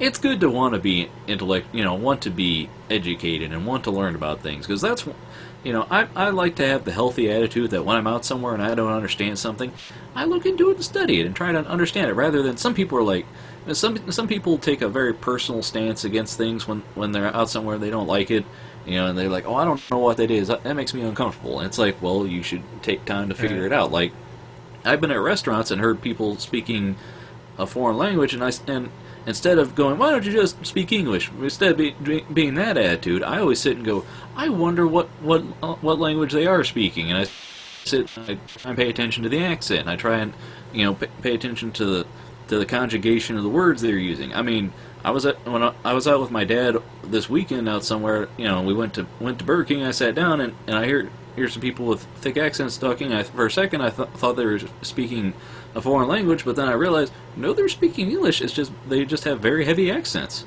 I was like, huh, that's refreshing. That I actually took the time to sit and listen and pay attention. And like I couldn't deduce where they were from, but I was, I was curious rather than going, oh yeah, So a lot of people, if you sit somewhere and like if you hear, people speaking a different language, some people don't like it when they sit and there's, Mexicans or somebody from, a lot. Some people they get very racist and uncomfortable uncomfortable to be around about it. And I don't know. I'd like to know things. I think it's good to want to know, don't you? Yep, it's good to know shit. It's good to be informed and stuff. Like, I would love to live in a world where you get praise for like being smart and stuff. There was an episode of Sliders where instead of like athletes being celebrated, intellectual athletes were celebrated. So like they would have game shows of like trivia and science facts and stuff, and like this mobster was like harassing the protagonist of the show, and he's like, "Oh, so you don't think I it's like, oh, I see how it is. So you think just because I'm a criminal, I don't have a he was spouting out a high vocab of words, and they were just like, wait, what? What did you just say? Honestly, it's so simple. You didn't read the scientific theory. I cannot believe you. Oh well. Yeah. I mean, don't get me wrong. I mean, you do have to give credit to some of the athletes where they actually put like mental energy into what they're doing. Like the people that get into like all the what are those like those energy powders and stuff like that, and get into the more medical side of stuff. I mean, I respect those type of people, and they get into all the math of the fitness routines and all that stuff. Like the trainers and stuff, I guess. Well, I mean, like for them. It's bodybuilders. Like I saw, they were talking to. I can't remember what it was, but there were some bodybuilders talking to the guys of like the what's those strong competitions, and like the bodybuilders, they have muscles that look like they could lift a car, but they weren't actually that strong. Meanwhile, the guy who would literally take a chopped tree and lift it, a huge log and lift it up with his bare arms, he looks like a big farm boy is what they said. And they're like, Right. he was like, bodybuilders and stuff, he's like, it's a difference in the way we train. And he's like, they go for muscle definition and shape and stuff like that. He's like, I go for brute strength, It's like, I'm, like I saw, yes, Kitty, I know. She's like, I know, tell him about the muscle builder, Daddy. I know. I saw on, I think it was Guinness World Records, they were like the man who is the strongest man, pound for pound, proportion to his size. He's only like 165 pounds, but he can take a wrench and bend it over his knee. So. Oh yeah, those guys. Yeah, those guys are pretty cool. They bend the pots and pans and stuff. There's technique into those. Well, yeah, but the whole point is like pound per pound and like strength. It's like you figure he'd be like Arnold and like big and huge, but it's like no, it's a matter of what he can physically do with his strength. He's a small guy, but like he just like with ants. Ants they only weigh so much, but they can lift multiple times their own body weight. So yeah, oh yeah, yeah. But like anyway, I think this episode has been running long. I do respect those people that do that type of stuff. I was trying to make a workout or whatever, but it's like, well, after how many times, like, when should I add more weight to it, and how many repetitions should I do? I mean, it's some crazy numbers you got to crunch with it almost, Yeah, I mean, if we had Doug on the show, he's big on the different bulk muscle mass building things, and like the different people promoting this powder or this mix and what it'll do for you like that. Yeah. I'm mostly into like, I just don't want to look fat anymore. And like if I could get a little definition, that'd be great. I mean, I have respect for athletes that can do something, because I mean, there's only so many people in the world that can throw a football a certain length. There's only so many people that can do stuff gymnasts can do. There's athletic accomplishment. Guys like Michael Jordan, he made his money because of the people in his field. He could do it better than a lot of them. But by the same token, it's like that's still a lot of money to go play a game. I mean, but then again, there's competitive video game players too. And people are recognizing that as a sport. So it's like, how good are you at something? How much can you command for your for your thing, and how much of it is an industry built up around you too. You know, I mean, Yeah. in the Well, in the that's why '90s you- there was the in the '90s there was the speculative market of comic books, where there was that, you know, people would be buying hundreds of copies because they thought they could resell them at a high price just a little while later, and then when they quit doing that, companies had like millions of copies lying around, and you know, they couldn't give them away. And it's like, you know, that was all manufactured, you know, hype and stuff like that. And it's like, how much, you know, sponsorship does this team have? You know, how much of it is actually based on if the team is any good versus they had millions of dollars in promotion, and they went and found these people that could make them the most money. So I don't know. Yeah. Well, also too, when I look at different sports, I do see it does seem like there is more of like like the people who are intellectuals tend to be fans of more of sports, of like the Olympics versus just football, you know. Or like people that play tennis or golf, you know, those are for more like intellectuals and rich people. And you know, you watch the athletic, like the Olympians and the Olympics that throw the discus and stuff like that. I think that's generally more world that has a better reputation, I think, you know. Well, over the Winter Olympics, we went to my cousin's house, and it would just happen to be on TV, and we looked over, and there was a competition where it was like you would ski this like, it was almost like a little mini triathlon. You'd ski, and then you'd do some shooting, target practice, and then you do this other thing. I'm like, so wait, they have to do a thing, stop, and shoot a gun. Doesn't that kind of break up like, I don't know, like, I understand, you know, hunting is a sport and all that stuff, and target shooting is a sport and all that stuff, but it's like, you know, it'd be like, I'm primarily a 2D animator, and then like I'd be working on a rig, and then all of a sudden it's like, okay, now you have to go sculpt this piece in marble. Okay, and now we're gonna have you compose this symphony. It's like, well, yeah, these are all You have arts, to but go it's like, code something. yeah, but it's like, how like, you know, I couldn't imagine doing a thing and then having to go pick up a gun and then go do another thing. It's like, and you have to do it. You have to hit so many targets, and you have to do it within a time. And it's like that.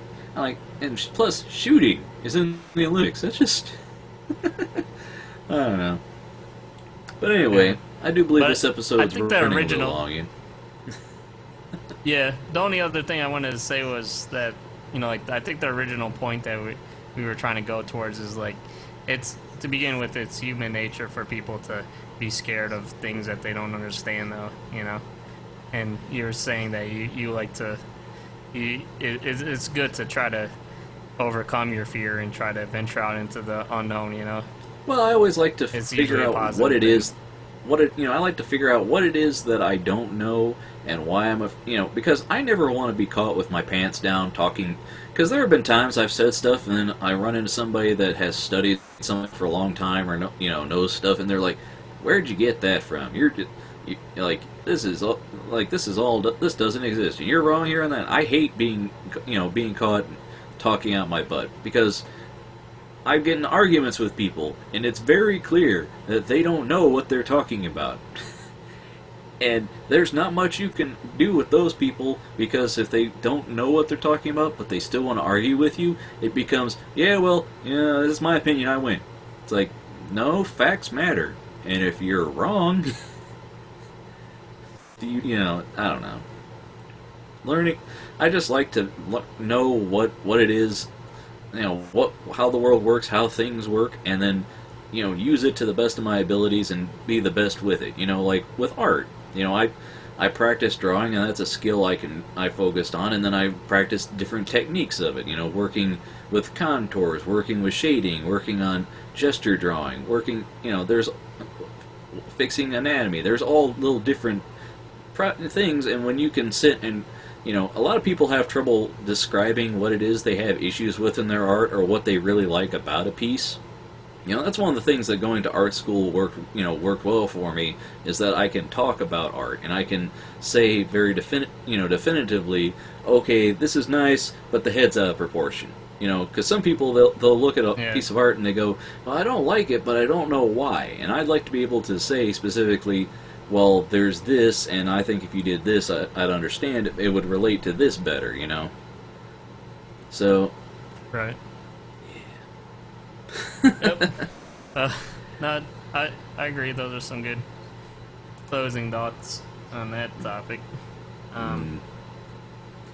well, so anyway, Ian, I think that about wraps up this episode. We've been going on for a while, and unfortunately, Doug wasn't able to join us this week. But hopefully, when he's feeling Right. better, he'll come on.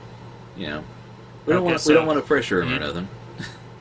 Right. Although we're calling you So out, you don't Hulk want to Hogan. do. Oh, I keep forgetting. We still have trivia to go. We've been talking. I don't Well, know. actually, for the trivia that we'll do, this one will be quick, because we might as well do a technology one, so that one should go pretty quick, Okay, because hopefully. well, the other ones it's like a whole bunch of simple questions, and then it's like give us 6 of something you've never heard of, or like what happened in this movie that you didn't see. In season it's- 8 it's of Hero. always- Man. Okay, oh yeah, by the way, I forgot to mention, as you could hear, I did get my audio problem fixed. It was messed up because I had to, all I had to do was, I switched the input for the Winamp to something else, and then I put it back, even though it should have been working in the first place. I hate that way. All you have to do to fix something is switch it and then switch it back. So, How did that really fix anything? so Ian, did you try turning it off and back on again? Well, see, Well, the no, reason, it's not even that. It's just switching the input on the microphone input for the Winamp, well, a lot of programs, it's a matter of what order you do something. Like, I always try and make it a point to memorize the order I got something to work in, because you're like, okay, it worked, and then you bumble one around, and it's like, well, it worked last time, but that was because I did this first instead of this, and now it doesn't know what I'm doing. Oh, man. Right. And now it's trivia Anyway, time is with it- Ian. Yes.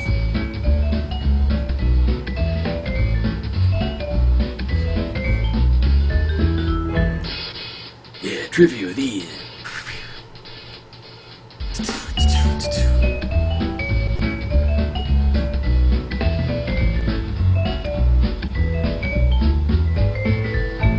Trivia with Ian. I'm the scat man. Anyway. Yeah, man. Beep boop beep boop boop bop.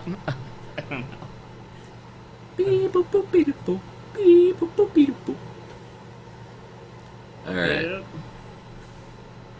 Yeah, here's some technology. Oh, hold on. Before we start, let me put our thing on here for the scores if we're gonna try to keep score here. Yes, use the technology No, to dog. score us. Okay. No, Doug. Boo. Alright. Who manufactured the PDP series of processors? Digital Equipment Company, Data General, IBM, Sun Microsystems. You want to go first, Ian? Sure. I think I'll just say IBM. I mean, that was like the original, wasn't it? I have no idea of processors, so I'm going to go with C. You're gonna go with C as well. Yes. Digital equipment. Oh, man. Alright. What kind of name machines is were that? punch card- Digital equipment. It's equipment that's digital. I mean, what kind of name was Microsoft when they chose it? Now we know it. Mini software? I don't know. For what machines were punch cards originally designed? Cash registers, computers, weaving looms, printing presses. Punch cards originally designed, huh? I'm gonna go with computers. I'm pretty sure I know this. It might have That's been what I cash was going registers. I mean, I know that you use it to. I mean, the first computers in the 40s and stuff, they had those big things. It was basically because you had machine language, and then you had the cards to symbolize a lot of the stuff that was in machine language. I don't know. It could be. I mean, the thing is, I don't know what punch cards might have originally been for. They might have been for something before they started making computers. You know, but...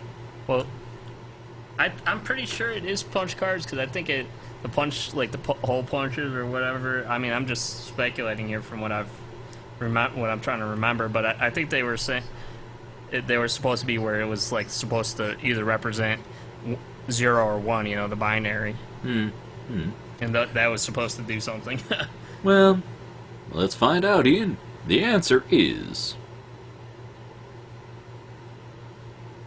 weaving looms. I think I've heard that before, but I don't know why you would have a punch card for it. But Jesus Christ. Technology. In the United States, the television broadcast standard is, the answers are PAL, NTSC, CCAM, RGB. And this is your number, Ian.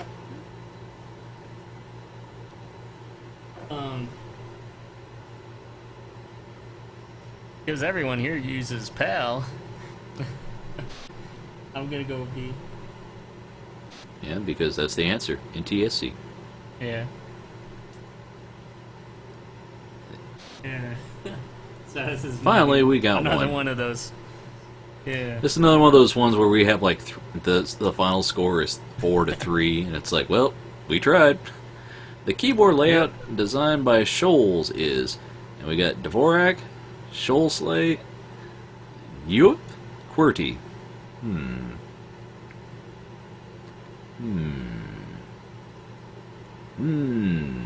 So which one of those have you heard before? I've heard of QWERTY and Dvorak.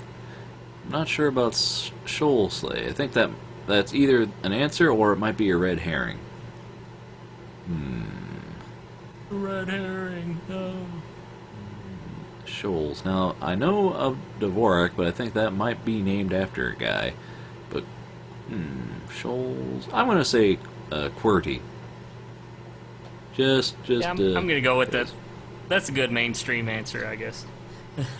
Well, I just don't know if Scholes was one made it. I know it's a system, so I know it's what we've got. But it's QWERTY. That's how the keys are laid out, right? The key.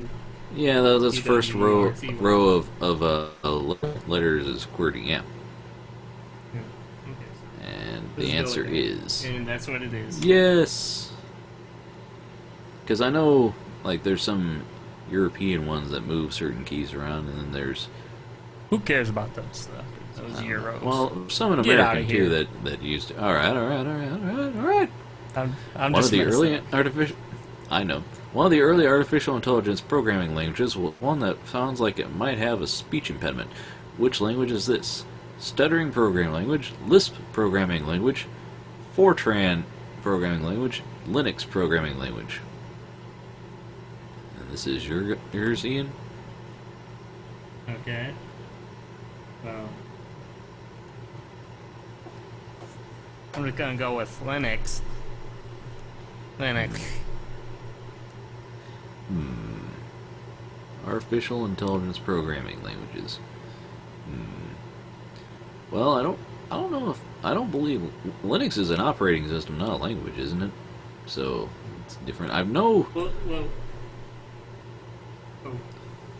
Yeah, it was an I've operating system. Can't believe I fell for that. And then I don't know. Fortran, I've heard that name before, but I don't know if it's a thing. That doesn't sound like, because there's stutter and Sounds like lisp. 4chan. Oh boy. Like that 4chan image board. Stutter or lisp?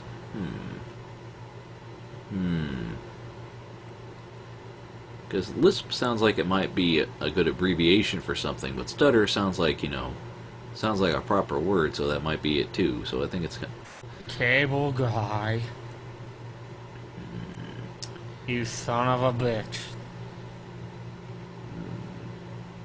I'm gonna go with well, Fortran doesn't sound like any kind of speech impediment. Like that's just a weird word. So it's either stutter or lisp. I'm gonna go with lisp. It's probably stutter, but let's go with lisp.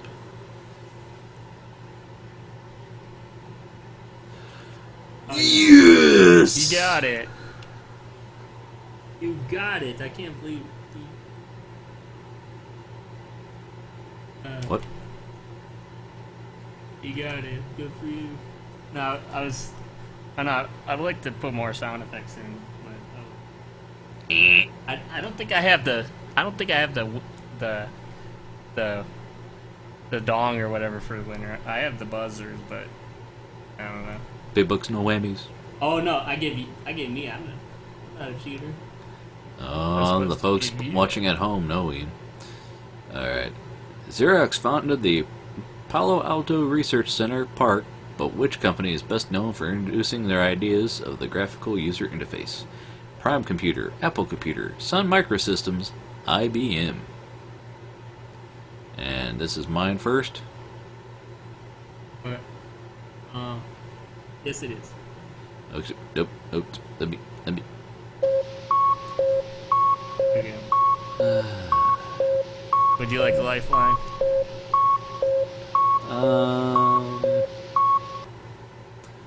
I'm gonna go with B, Apple Computers.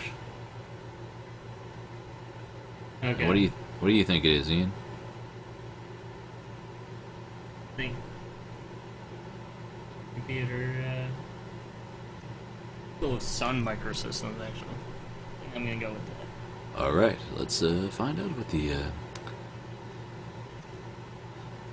Oh man. That's right, because I saw Pirates of Silicon Valley, and they show him going into Xerox, and people are like, "Man, we made the mouse, and the company wants us to show it to Apple, and they're gonna take it, and they're gonna do something with it." All right, what is flashing? Sending rapid-fire text messages, making a cell phone battery inoperable, deleting all address book entries at once, removing a cell phone provider's programming from your phone. Alright, Ian, which do you think the answer is?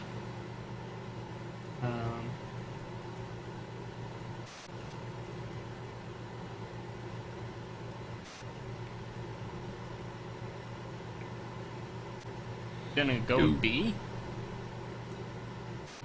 What are you gonna go with? I'm gonna go with D, because you can flash stuff onto a drive, and that's similar to the removing. I'm gonna go with D, removing a cell phone provider's programming from your phone. Okay. And the answer is going to be. Oh Yeah. man, you were kicking ass, man. Oh yeah, I'm kicking butt, and I'm taking names from my program, Name Taker 2.0. We're working on a butt-kicking add-on next week. Alright. The NTSC National Television Standards Committee is also used in the country of Germany, England, France, Japan. And this is my answer first, right? Yep. What are you gonna do on this one?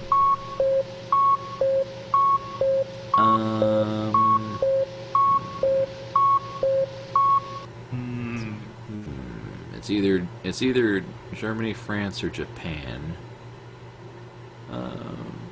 National Television Standards Committee.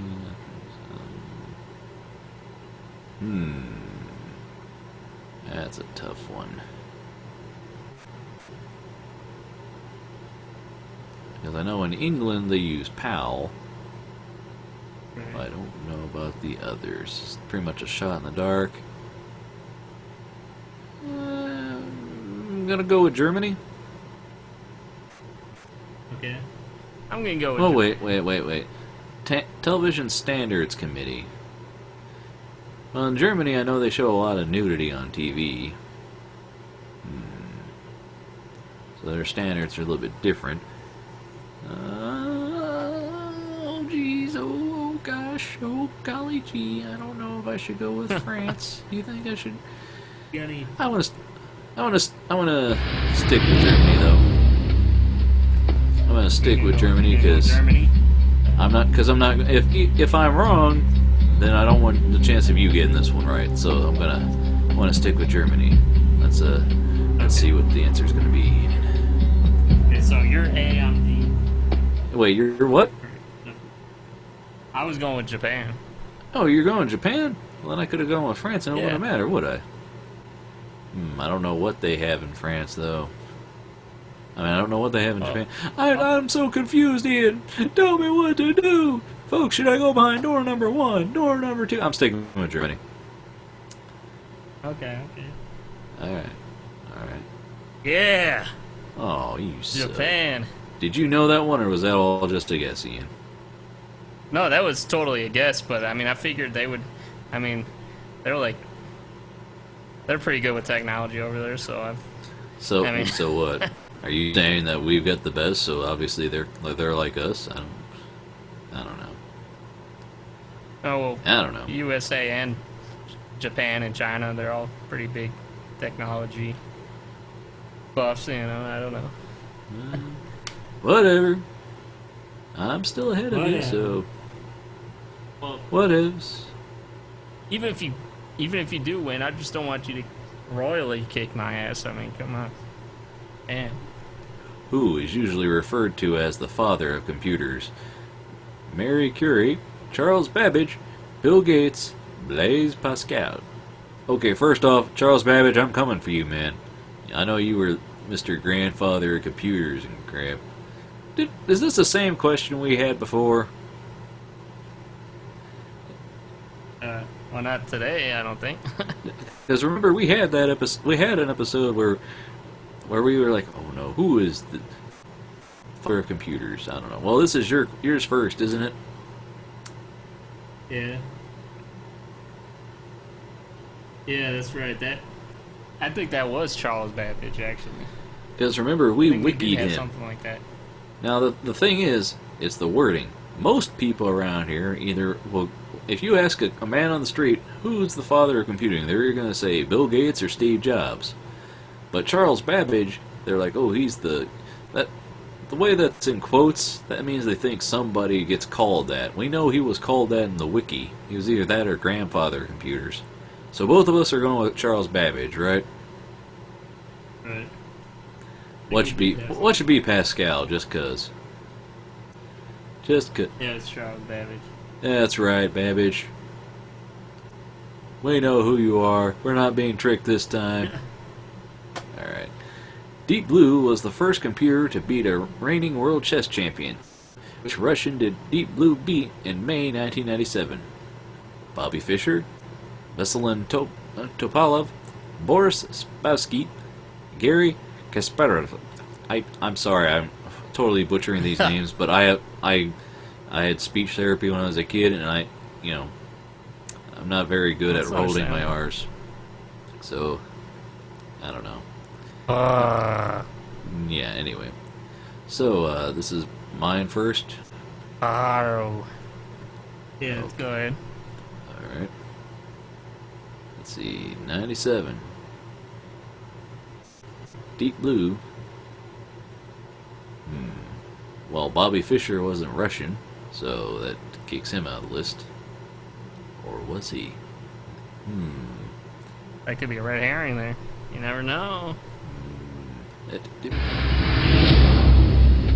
Well, let me look at the name so I can think about it. Yeah, I'm in your mind for a sec.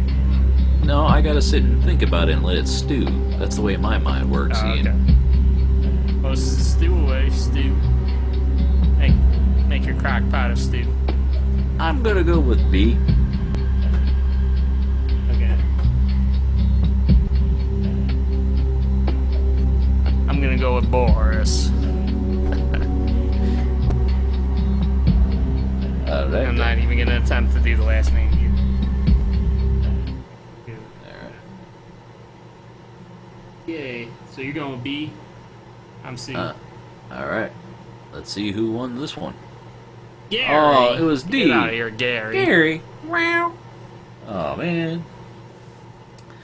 A dual band phone can work in all countries of the world. True or false?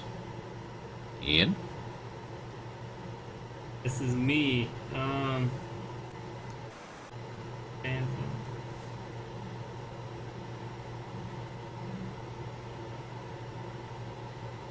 Oh shit! I'm gonna go with I'll go with true. I'm going to go with true as well. Okay. Do that. False. Well, neither of us gained that one, but I also didn't lose any. Oh, you didn't. In a color television set using a picture tube, a high voltage is used to accelerate electron beams to light the screen. What that voltage is about 5,000 volts, 500 volts, 100,000 volts, 25,000 volts. And this is me going first. Okay. Yes, it is. I'm going to go with 500 volts. Okay. I'm gonna take the mid ground and go with the 100,000. See what that is. 25. Boo! Oh well. That's not a whole Which lot companies- of volts there. It's more than 500. Which company's computers ran the Multics operating system? IBM, Digital Equipment, Compaq, Honeywell. The Multics operating system. Isn't this me that you answer that last one first? What? Okay. Didn't you answer? I was like, I'm gonna take the mid road or whatever on that. Even though Alright, that was the alright. highest So number, you- actually. So you go first. Company's computer ran. Ooh.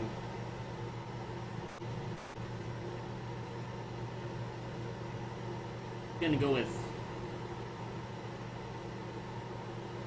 go with Compaq, because that's like, I mean, definitely don't think it was IBM, but the only other red herring there is the Compaq, you know.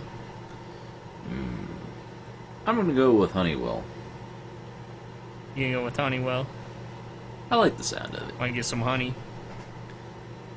I like to Just think like about honey. Miss Honeypenny from Bond. Yeah. Okay, Alright. that's nice. Honeywell, get out of here. Oh yeah! Look, we need to look that up. Look that up. I don't care. Jesus Christ. This cheating ass game, man. Cheating, I'm calling this a no. cheating game, even though I made it. Well, it's This game is cheating. Alright. The first IBM PC was released to the public prior to 1985. True or false? As This you is- know. First IBM prior to 1985. I'm going to say true. Okay, that's what I'm actually gonna go with that too, because I think it was a lot earlier than that. That it was like in the 70s. I think. I'm pretty sure. Let's find out, Ian. Yeah, it was true. Oh yeah. That did anything for us. Oh yeah. Oh yeah. Oh yeah, go Watson was the affair with Bubba the Love Sponge. Oh yeah. Watson was the national outgrowth of the success of Deep Blue in the realm of chess, but this time the realm was the TV trivia game show Jeopardy, which Jeopardy champion's string of 74 wins inspired IBM executives to seek to develop a computer program that could beat him, a feat Watson accomplished in 2011. Was it Ken Jennings, John Carpenter, Art Fleming, Thomas J. Watson?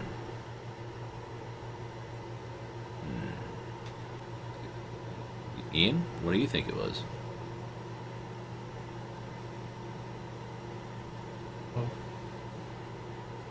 I think I'm gonna go with Ken Jennings actually. I too am going to go with Ken Jennings. I'm gonna go with that thing. Yeah. Ken Jennings. Huh. Imagine that. Huh.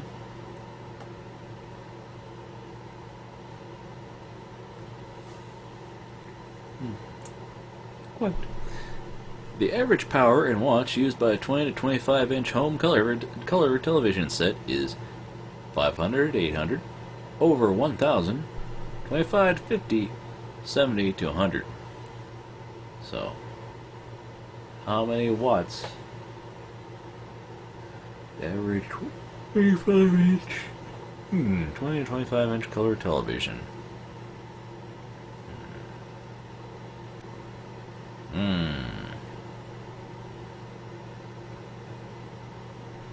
I mean, a television is like a lot brighter than a light bulb, isn't it? Well, that's the question. I'm wondering when they were asking this. Are we talking old tube color TVs, LCDs, LED TVs? You know, I mean, the light bulb that I've got in this studio, it burns it burns to the brightness of a 100-watt bulb, but it was only like 25 watts. So, And so we just need to think of this more of just in energy it uses than well, than 20 get away to from the 25 brightness. inch.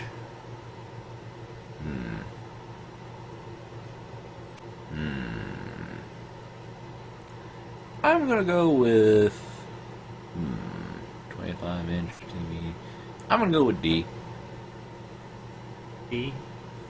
70 to You 100. go with.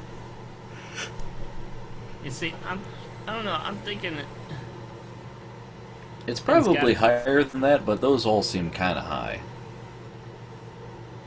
No. Like, I don't think televisions 1,000 really eat watts. that. I don't really think TVs. That would be a kilowatt. Well, I don't think TVs eat as much power as we think they do. Like, I don't know how much they eat, but I think they're, especially now, they're more efficient. But I'm gonna stay safe and play like a mid range of the 70 to 100. Well, my computer, I got a pretty good video card and I got all the RAM and stuff in my computer. I have a 630-watt power supply, and I'm pretty sure it's not even using up all of that. I mean, usually you only want to get higher power supplies if you use up have 4 video cards in there or whatever. So I'm thinking it's not that high. I'm gonna go with a 500 to 800. Okay, I'd say both of us agree it's not going to get any higher than that. I'm staying conservatively low, but I think it's probably higher. It's higher than a light bulb, but I don't know. Let's find out, Ian. Okay. F you. Yes. Yeah, that's pretty efficient then, huh? Yeah. I mean, I don't know. Okay. Older phones, such as TDMA phones, did not come with a removable card which kept a subscriber's information, billing number, etc. However, newer phones, especially GSM phones, contain the small removable card which is called what? PIN, NIN, TRW, SIM. And you're going first, aren't you? Yeah. I'm gonna go with the SIM card. Well, yeah, because that's what it is.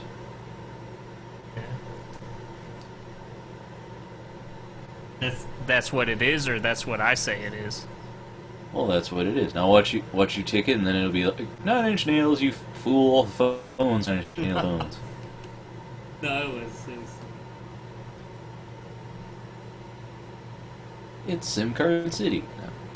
The Defense Advanced Research Projects Agency (DARPA) has sponsored challenges starting in 2004 for teams to autonomous ground vehicles that can navigate a course on their own. 3 of the 4 listed below have been or are focused on of these challenges. This is not written well. Which one is incorrect? Off-road, waterborne, environment, humanoid, robotics. Okay, and this is me first. I'm gonna go for humanoid robotics.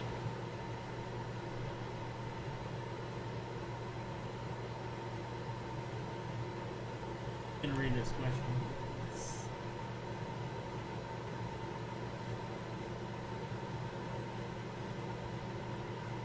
Well, it said ground vehicle, so I mean, I would go with the one that says it was for water, because the urban is ground and off-road is ground, and then humanoids are pretty much walk on the ground, so I'm going with water. Alright. Are you sticking, or are you gonna? I'm sticking with humanoid. I'm sticking with humanoid. Okay.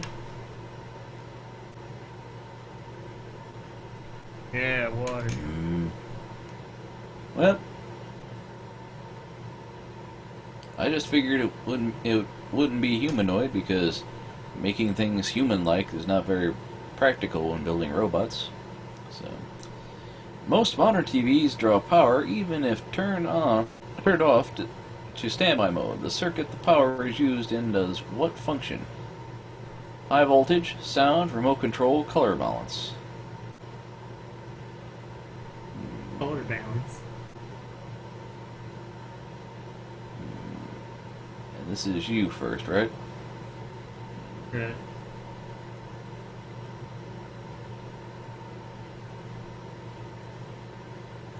I'll just go for the remote control. Yeah, that's what I'm going to think, because if Has you to be turn it turned on. on, it wants to at least read that you pressed a button. So it needs to at least have some Yeah. input, so yeah.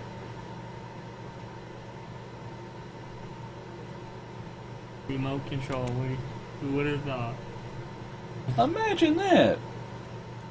Two intelligent, college-educated men guessed a proper answer. Which of the following is not a database program? MS Access, MS Word, FileMaker Pro, Oracle. This is me. Yeah. I believe that's MS Word.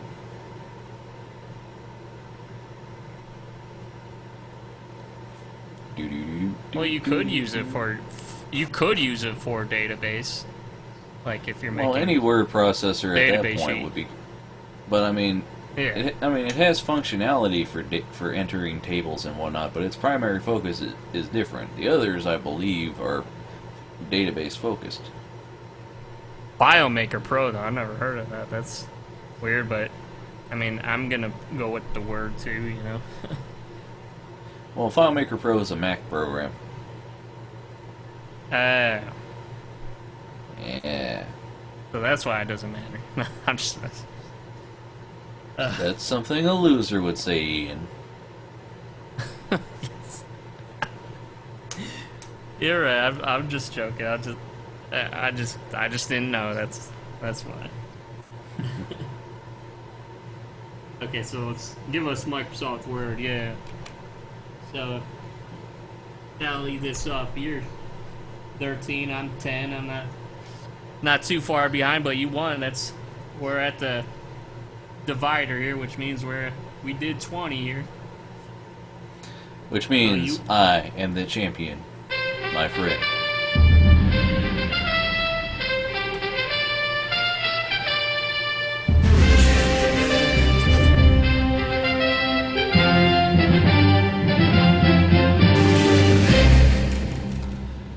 Yes, that's right. I'd like to tell you that I came into the ring, and I have beaten you, brother. Yeah.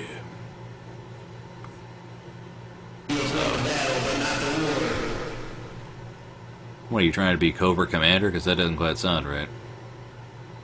So.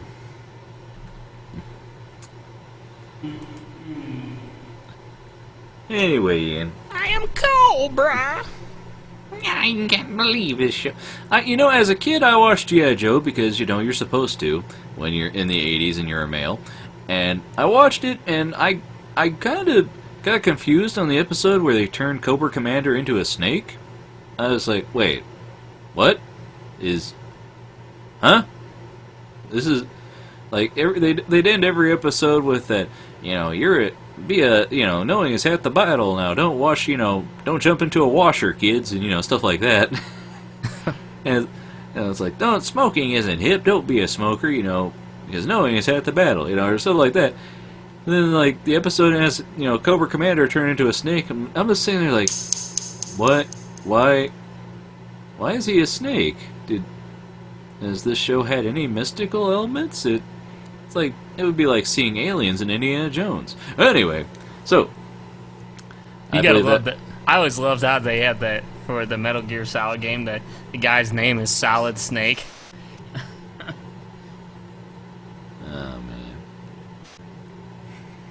So anyway, folks, I think that about wraps it up. It's almost 12:30 in the morning, and I'm very discombobulated. It's been one of those days, and Ian's farting into the Tron grid. So I'd like to thank everybody,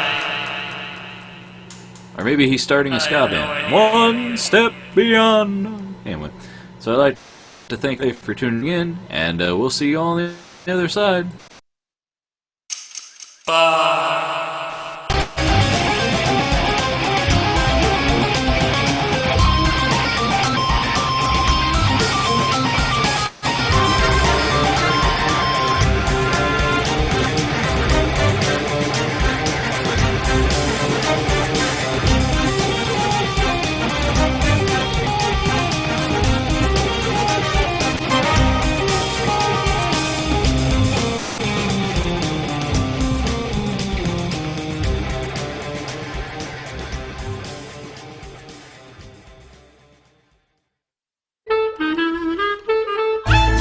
To find out more, visit NoRightsProductions.com.